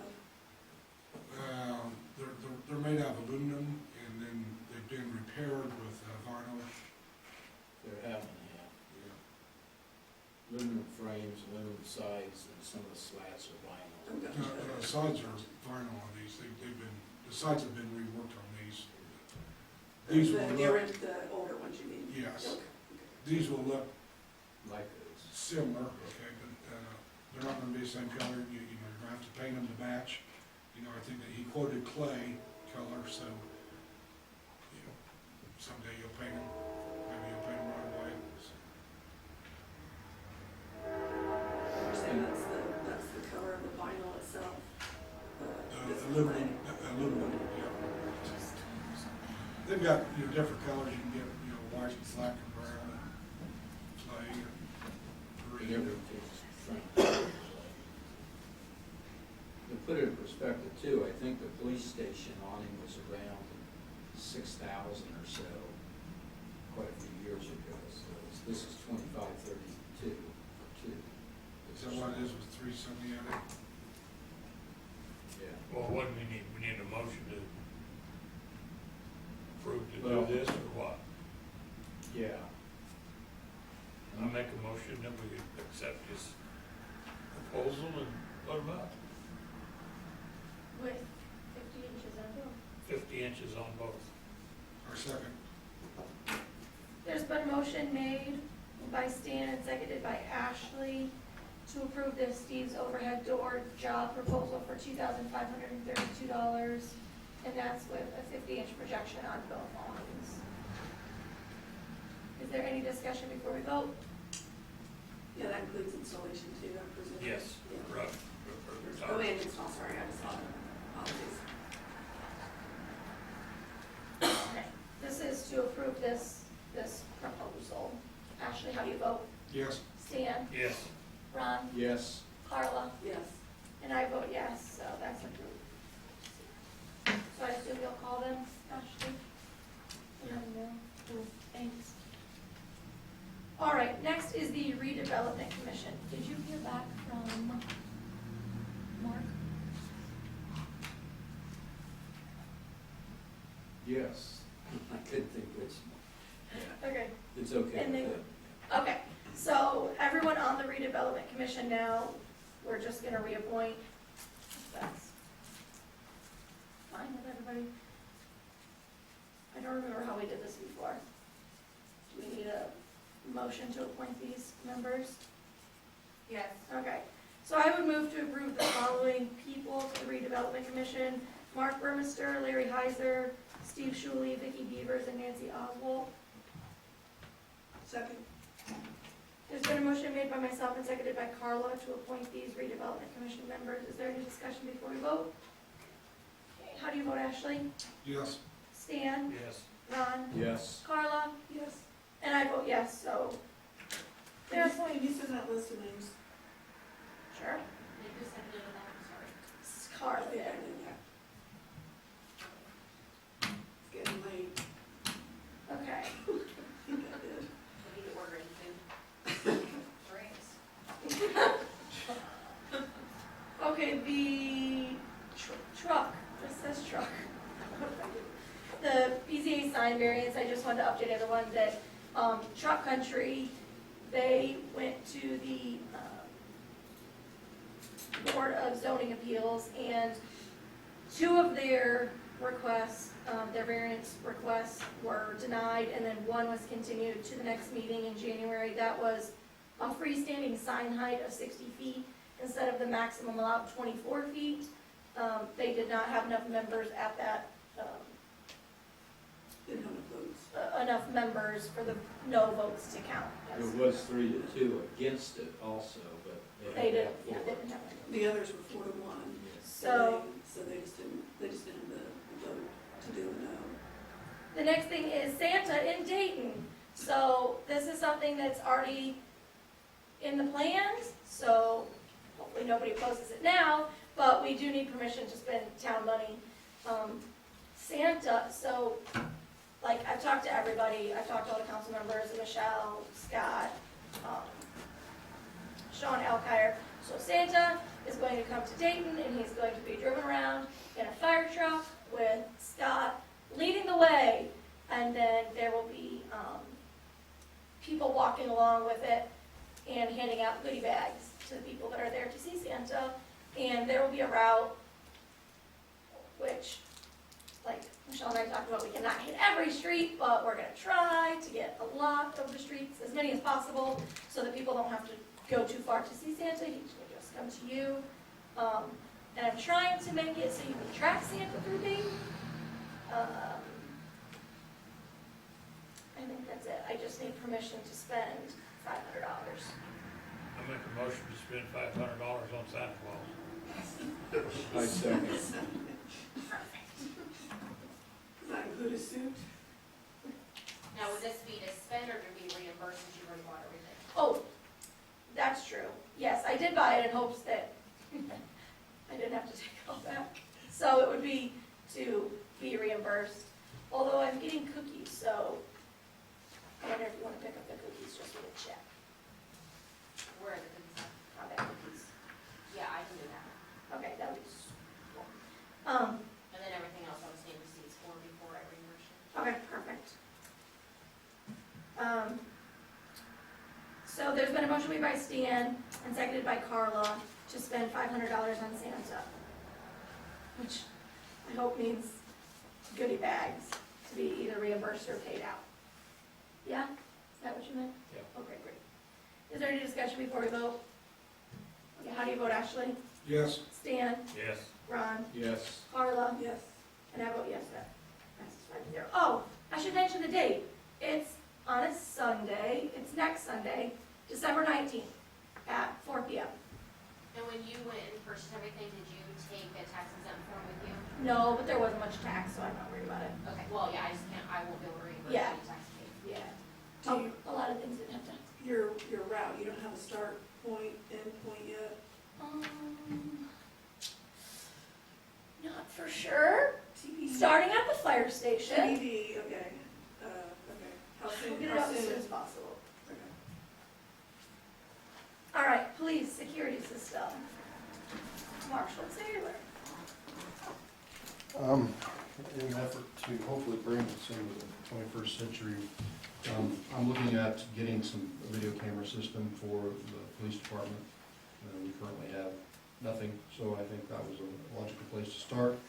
I'm getting quotes currently, and I hope to have them so you can review them by the next meeting. I will also be including surveillance coverage of, I believe we can get the, all the doors to the big barn covered in that also, so that we can get that whole property at least under some video surveillance, and inside my office also. So I'm actively working on getting some quotes for that. So, that's all I have. Okay. Doug and Vicki Willis, the alley abandonment, just alley. Okay, I have a couple of questions. I started working on that. So, I wasn't at the October meeting, so I'm not entirely certain what was occurring. So, so they own the property around the alley and they're So like abandoning, alley's here, they own this property, somebody else owns it. and we're trying to abandon the alley and give it to the town? Or what are we trying to do? It's an unused alley that the town does not use and never is used. So we wanna So vacate it? half Yeah. vacate it and Got half goes it, each. okay, that was not what I understood that to be, so I'm Oops. glad I asked. That's okay. So we just need to vacate the alley is what we're doing. Got it, okay. That's a different conversation than I was thinking. Okay, cool, I will continue to work on that, and I apologize, I didn't, like I said, it's been crazy, so I haven't had time to do it, but it's Okay. on my list. Will you reach out to them and let them know? I saw him yesterday, I talked to him, said we're working on it, that's all he's concerned about, he really appreciates it, so. Okay. Do we know who the other homeowner is on the other side? It's a realtor, and You can email it to me, you don't need to tell me right now, but if you can get me that information, because I'm thinking the process to vacate the alley, we would need to notify the homeowners, and half the property would go to the one, Yeah, it's a half would go to rental the other, place. so, okay, I'll get it for you. thank you. And check out all the good stuff. We're trying to match property lines on the rest of his property, and, part of that alleyway had been vacated back years and years ago. Okay, And given Who? to the Willis's.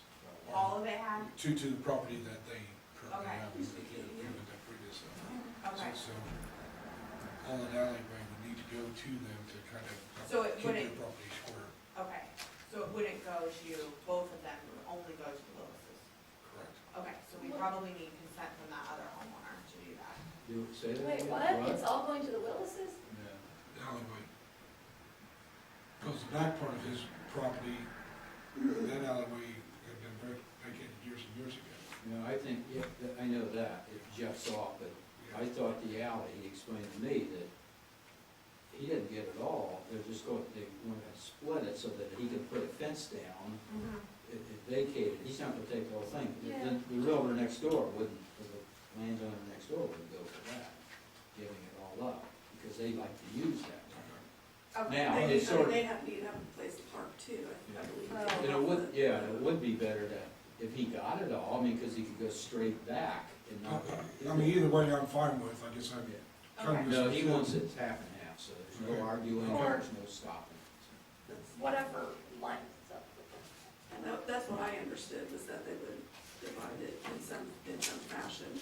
The tree had something to do with it. Typically it's Yeah, half hole and in half. a tree or Okay. something. Unless we have consent from the other homeowner that the one gets it, but, okay, all right, now I know what I'm doing, so Okay. I will get that done. Cool. All right, Sorry about that. no, that's okay, it wasn't anybody's fault. I read the email and I understood it one way, and then I started working on it, and I thought, you know what, the meeting's coming up, I'll just ask in person instead of trying to figure it out on email. All right, Okay, the allowance docket from November 2021, does anyone have questions? All right, I move to approve the allowance docket for November 2021. Good. There's been a motion made by myself and seconded by Stan to approve the November 2021 allowance docket. Is there any discussion before we vote? How do you vote, Ashley? Yes, Stan? Yes. Ron? Yes, Carla? Yes, And I vote yes, so it's approved 5-0. Okay, the claims. So there are two claims that I did not remember to put on the agenda, but we have them, and we've had them. That was Bridget's mileage and Murtaugh Law's last, final invoice. So we'll be approving those as well. The first one is Alpha Business Technologies. This one was for $1,842.57, but there was $70.05 of tax on there, so we can't pay that. So I will contact Mark Jones to let him know that. I think you can just approve the amount minus the tax. Yeah.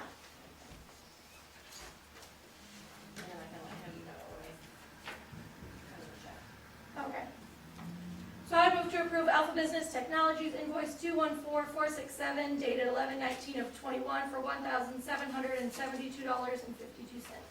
Second. There's been a motion made by myself and seconded by Carla to approve this Alpha Business Technologies invoice. Is there any discussion before we vote? How do you vote, Ashley? Yes. Stan? Yes. Ron? Yes. Carla? Yes. And I vote yes. What about his, I know he sent one like yesterday that we couldn't approve, Yeah, but then there was another one that I thought he sent in time. it was the same one. No, I thought it was for a cheaper amount. Are we sure? I hate to say, I'm sure. Hold on.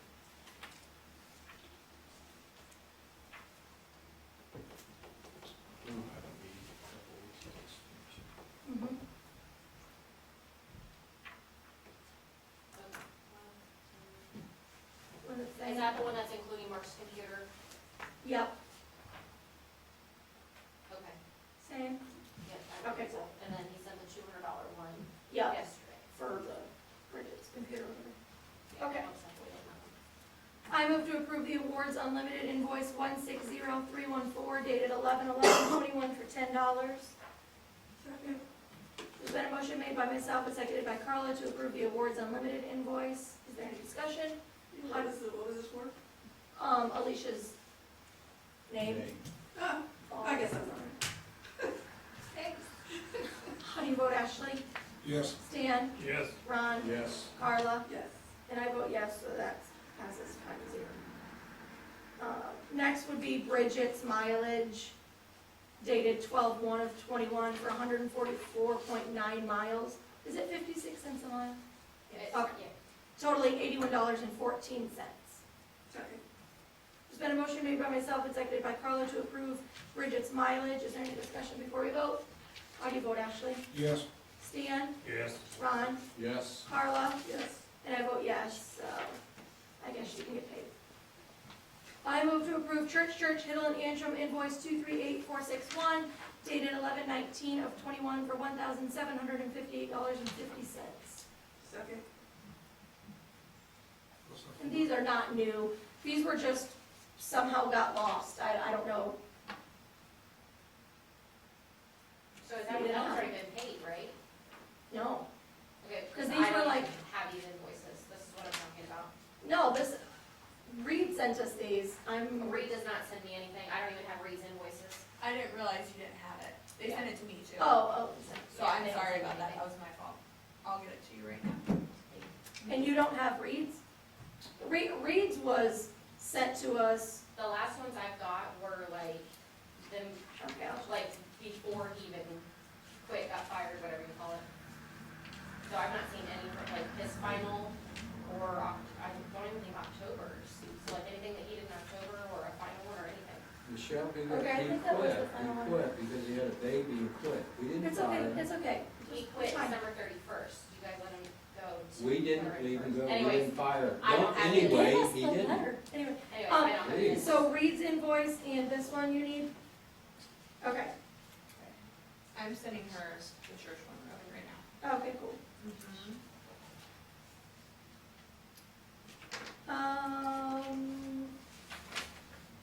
Carla, did you second that? We didn't vote, right? You didn't vote. I think I did, but I'll say second. Great. Okay, is there any discussion? How do you vote, Ashley? No. Stan? Yes. Ron? Yes. Carla? Yes. And I vote yes, that passes 4-1. I move to approve HR Unlimited Resources invoice 1901 for 11/22/21 for $1,843.75. This should be the last invoice we have for that, from them for this year.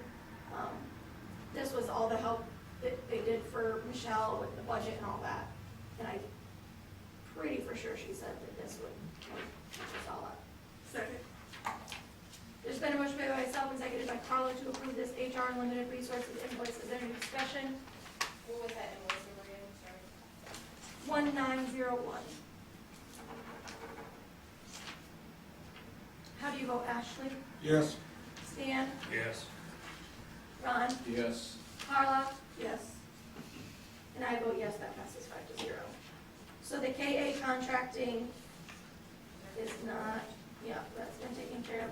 and Mark's section. I move to approve Menards invoice 31622 dated 11/9/21 for $23.94. Second. There's been a motion made by myself and seconded by Carla to approve this Menards invoice. Is there any discussion before we vote? There was a second, Laura. Did I have one? Not seeing it. There's a stack that, The ones you sent me, I didn't add because I didn't have them in time. oh yeah, these have been plenty of time. I'm pulling up. Hey, Jim, do that for next month. Oh, yeah. I sent you both those. Okay, I think they. Got it. Was it the ones that you sent me on Thursday? You were like, these can be added to the claims? Hold on, I'm pulling up that one. Because I did get that, but it was too late for me to add them. It was too late as of Thursday, Yeah. really late. Yeah. That's 5 days. Wouldn't today be the 5th day at 7 o'clock? Wednesday night at 7 o'clock. Wednesday, Thursday, Friday, Friday, Saturday, Sunday, Monday. Well, hold on, let me see, no, that was not on that section. The ones that I sent you Thursday were not of those, so let me see. Was it a Mark Menards?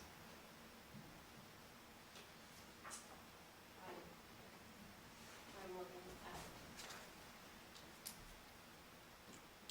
We definitely only have the one in the Dropbox, so.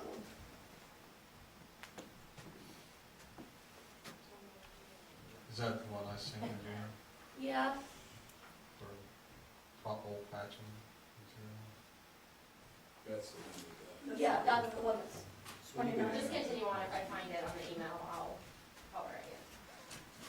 All right, that was Menards invoice 31622 for $23.94.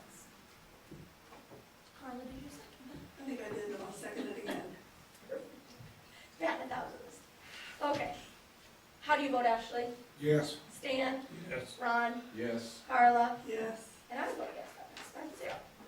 All right, I move to approve Mr. and Mrs. Tire invoice 245324 dated 11/15/21 for $143.43. Second. It's been a motion made by myself and seconded by Carla to approve this Mr. and Mrs. Tire invoice. Is there any discussion before we vote? How do you vote, Ashley? Yes. Stan? Yes. Ron? yes, Carla? Yes. And I vote yes, that passes 5-0. Okay, pavement solutions has also been dealt with during Mark's section. All right, I move to approve Riggs invoice 956131 dated 11/16/21 for $139.89. Second. There's been a motion made by myself and seconded by Carla to approve this invoice. Is there any discussion before we vote? How do you vote, Ashley? Yes. Stan? Yes. Ron? yes, Carla? Yes. And I vote yes, that passes 5-0. I move to approve Taft invoice number 3844292 dated 11/18/21 for $1,419. Second. It's been a motion made by myself and seconded by Carla to approve this Taft invoice. Is there any discussion? How do you vote, Ashley? Yes. Stan? Yes. Ron? yes, Carla? Yes. And I vote yes, that passes 5-0. Okay, utility supply company, I move to approve the following invoices. Invoice number 1384857 dated 12/1/21 for $1,774.26. And invoice 1384413 dated 11/29/21 for $161.99. Second. It's been a motion made by myself and seconded by Carla to approve these utility supply company invoices that total $1,936.25. Is there any further discussion before we vote? Okay, how do you vote, Ashley?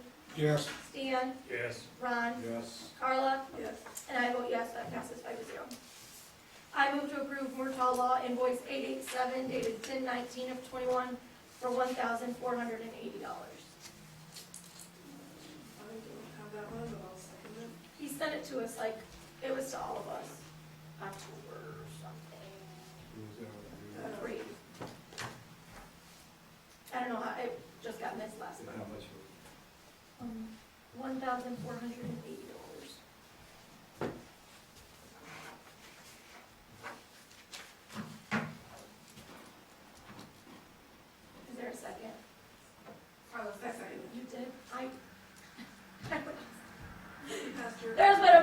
made by myself and seconded by Carla to approve this invoice. Is there any discussion? How do you vote, Ashley? Yes. Stan? Yes. Ron? Yes. Carla? Yes. And I vote yes, that passes 5-0. All right, the reports. So we got these, but not enough time to do anything with, so we'll move those to the next meeting as well. The minutes. So these are all in the Dropbox and in the folder labeled minutes. And they all are labeled final. So I move to approve the following invoices. Minutes. Yup. We moved on. Sorry, guys.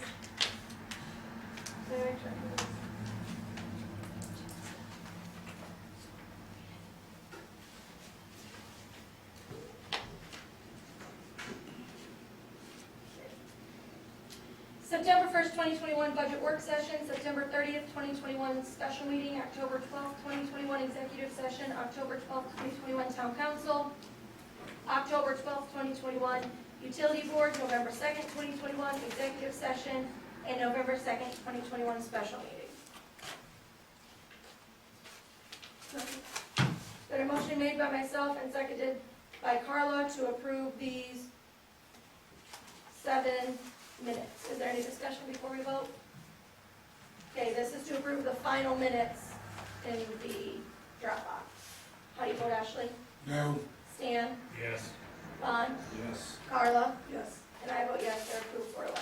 So we are only now behind the November 10th town council and November 10th utility board And a special meeting, and the special meeting.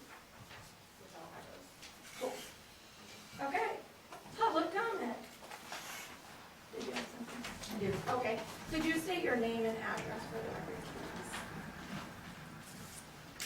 Absolutely. My name is Trish Brown. I'm the owner of 700 Walnut Street in Dayton, Indiana, and also 696 Walnut Street, Trish's Redbird Cafe. I'm coming because at the last meeting, a comment was made, and I quote, was made by you, Jen. You said, we're discussing the American Rescue Plan, and you said, and I quote, Redbird, I know, already got $350,000. And I would like to know where you received that information. The restaurant revitalization funds? That's what you were talking about. Yes.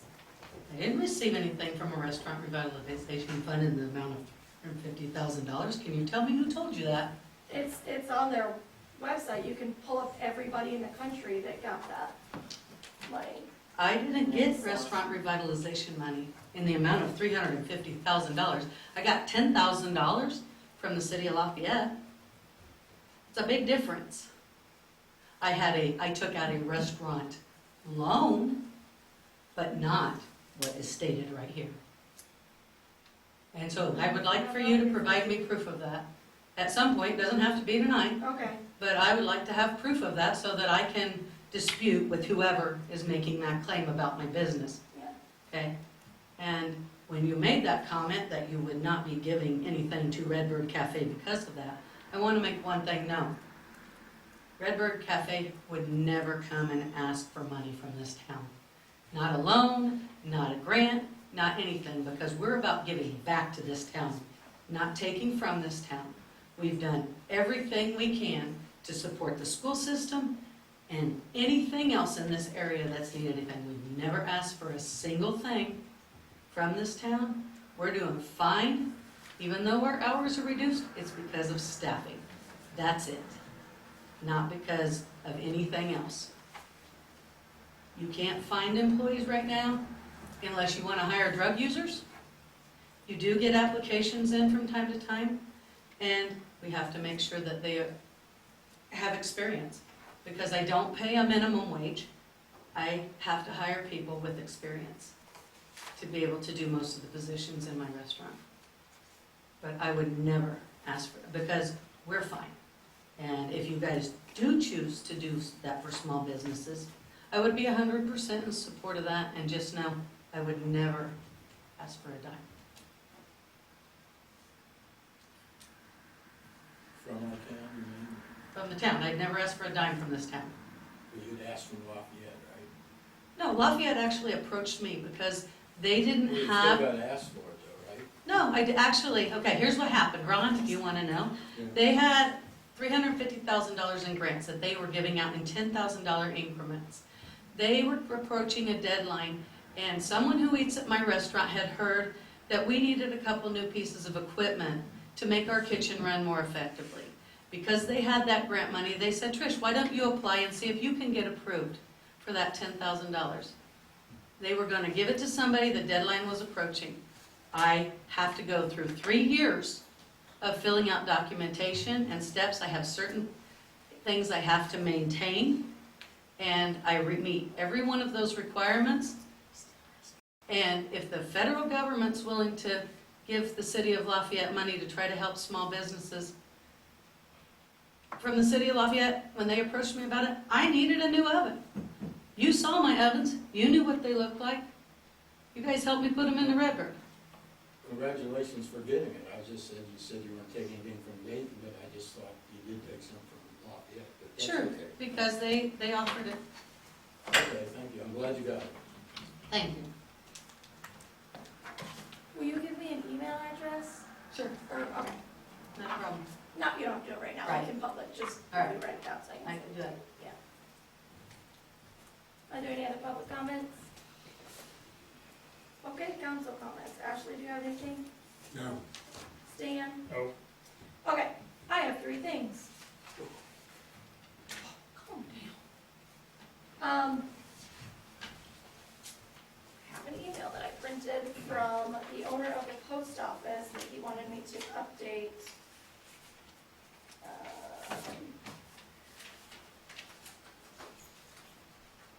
What did I do with it? There it is. All right. He wanted me to just read this as an update. My hope is that you'll provide this information. Okay, as you may know, a drunk driver crossed the center line and struck the post office on the 15th of September. On that day, we were able to patch up the damage and have the office back up and running. Since that time, we have been working with the insurance company, securing permits and scheduling contractors. To properly repair the office and bring it up to ADA standards, much work is required to the entrance. This includes replacing the entrance ramp and replacing the current door with an automatic sliding door. Since the current entrance will not be usable during construction, a temporary door and ramp will be installed on the east side of the building. Hopefully, this temporary door and ramp are in place by the end of 2021. When repairs on the current entrance are started, that entrance will be closed off until work is completed. Unfortunately, due to its long lead time, delivery of the new sliding door will not occur until late February. We anticipate the front entrance will be open sometime in March of 2022. We are making every attempt to minimize the inconvenience that this project will cause, and we ask for the public's patience during this time. I'm glad to answer any questions you may have. Mark Rose. So, nothing needs to be done, you just wanted everybody to know that what's going on. Next thing is the planning grant that we applied for. We did not get chosen this round. So, I'm gonna have a feedback meeting with our district rep and our grant administrator, and hopefully we can change whatever needs to be changed and reapply and get chosen in the next round, which is just a few months away. And the last thing, so at the last meeting, when we voted on the salary and compensation for elected officials for 2022, there was some question about whether or not that would have been adopted at that point because it wasn't a unanimous waiving of formal reading or whatever. It wasn't unanimous to adopt it on first reading, whatever it was. So, just to be sure that this is adopted and we have all our bases covered, I would move to waive formal reading of, this is the second reading, I would move to waive formal reading of salary and compensation for elected officials for 2022. It's ordinance 2021 I don't know. So again, this is something that's not on the agenda. Well, it was taken care of last month, and I don't want anybody to say, well, this procedural error means it's not in effect, even though it would still be in effect. It was So- for the non-elected official ones? For the elected officials. Oh, I mean, I thought we already handled this. I did too, but I'm just, This is your free hand. Yeah, I don't want anybody to say in the future, well, that wasn't whatever. He's on the second next. So, And then why was it not included? Or why was not again, I said, like, this is, why are these it things? was already taken care of. Okay, so I'm waiving, During. this is second reading, waiving formal reading for this ordinance. Is there a second? A second. Okay. There's been a motion made by myself and seconded by Stan to waive formal reading of this ordinance 2021 whatever, salary and compensation for elected officials for 2022. How do you vote, Ashley? No, How do you vote, Stan? Yes. Ron? Yes. Carla? Yes. Okay. So since that wasn't unanimous, I guess I'm reading this for a second time. Ordinance 2021 salary and compensation for elected officials for 2022. Whereas IC 36532 states the town legislative body shall fix the compensation of its own members, the town clerk treasurer, the town marshal, and other town officers and employees. Whereas the town council and the town utility service board wish to establish salaries for the year 2022. Therefore, be it ordained by the town council and the town utility service board that the following salary schedule shall be in full force and effect on January 1st, 2022. The ordinance reflects bi-weekly payroll payments. Elected officers. Title, Town Councilman, rate bi-weekly. From the general fund, $66.68. From the water, $66.66. From wastewater, $66.66, totaling $200. The council president, bi-weekly. $11.66 from the general fund, $11.67 from water, $11.67 from wastewater, for a total of $35.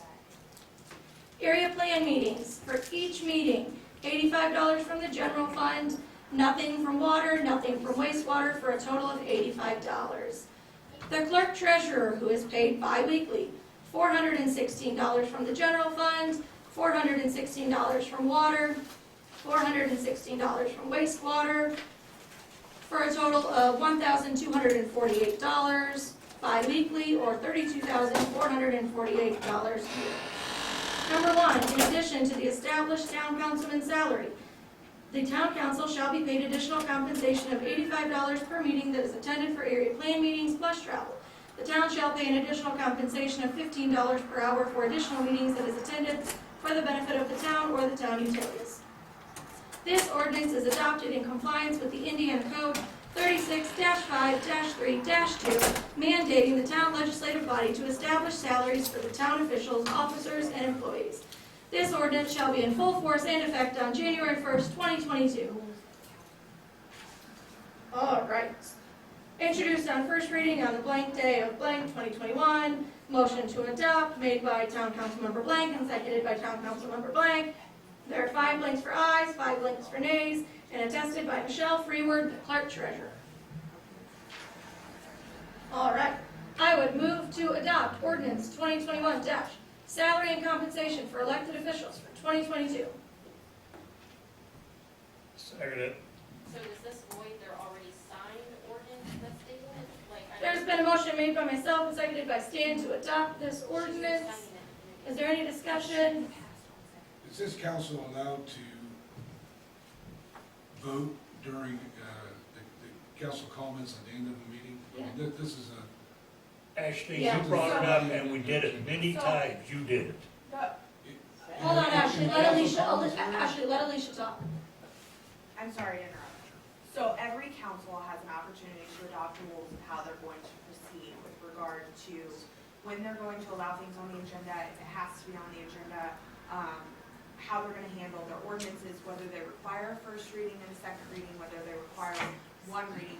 Typically, if it's not passed unanimously, then it requires a second reading. And so that's what we're doing, is the second reading. That said, if we're unhappy with the rules, your council can adopt the rules of procedure that you guys want. And it sounds to me like we're all kind of unclear what the rules might be, so maybe it would be a good idea to discuss that at a future meeting, what the rules should look like, and adopt a procedure that we can follow so that there isn't this confusion in the future. But it basically depends on what the rules of the council are. I don't personally know what those are, so when I advised Jen on this matter, I said it depends on the rules. If we're not sure about what our rules on first reading or second reading are, then we should go ahead and do a second reading. So what I would recommend is if we aren't sure, or we don't know, or we aren't happy with them, your council can change those rules. It's up to the council to do that. And it sounds like we've got an ordinance that was referenced earlier that we should be following. We need to make sure that we clean up some of these procedural issues so that there's not the confusion. That would be my opinion. There's an ordinance that the council has adopted, their own rule of order. And if they don't know the procedure, if they're sitting in those seats for 2 years, that's a serious problem. Well, regardless, it sounds like there are questions. So, again, I didn't know until right now what those rules were that were adopted. So I'm just advising you all that that's what I would recommend, is that maybe we all talk about what we want to see and how we want to handle it in the future, because there is some confusion. Thank you. Okay. So any further discussion about this before we vote? How do you vote, Ashley? No, Stan? Yes. Ron? Yes. Carla? Yes. I vote yes, it is adopted. 4-1. So we can shred the ones they already It signed. should have been adopted on second reading, because if it's not typically, and again, it depends on the council's rules, but typically, if you don't have it adopted by waiving the formal procedure, then you would have to do 2 readings. So this would be the date that should have adopted this. So shred the other one. But same. I mean, the other one was adopted on first reading, this one's adopted on second reading. It is now effective upon this adoption. So, All right, that was the all. first one matters, but just not then. So it's not the same. Ron, do you have anything? Carla, do you have anything? No. I got a couple. On that planning grant, I just want to say thanks to Jen, because that took hundreds of hours of work to try to get that done, and hopefully the next time we'll be successful. That was tremendous amount of work to do that.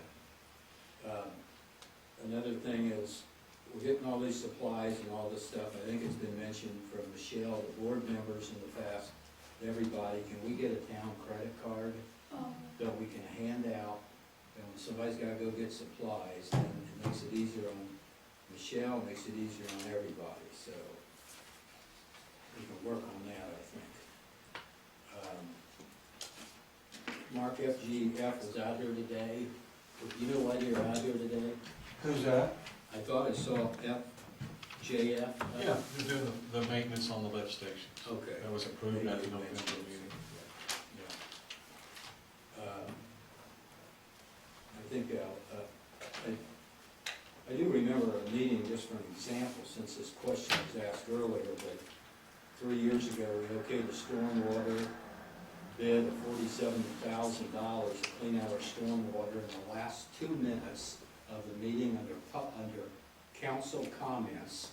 And that was done, if you look at those meetings, meeting after meeting after meeting after meeting. One of them was okaying $12,000 to have an engineer put roads in my fields in the last 1 minute, and it took 28 seconds to okay that and approve it. So we're trying real hard not to do this kind of stuff, but some things you have to clean up at the end, and I think you'd be glad they're being cleaned up. So that's all I've got. Okay. Well, did you have something more? No, thanks. Oh, okay. Having no other business, this meeting is adjourned.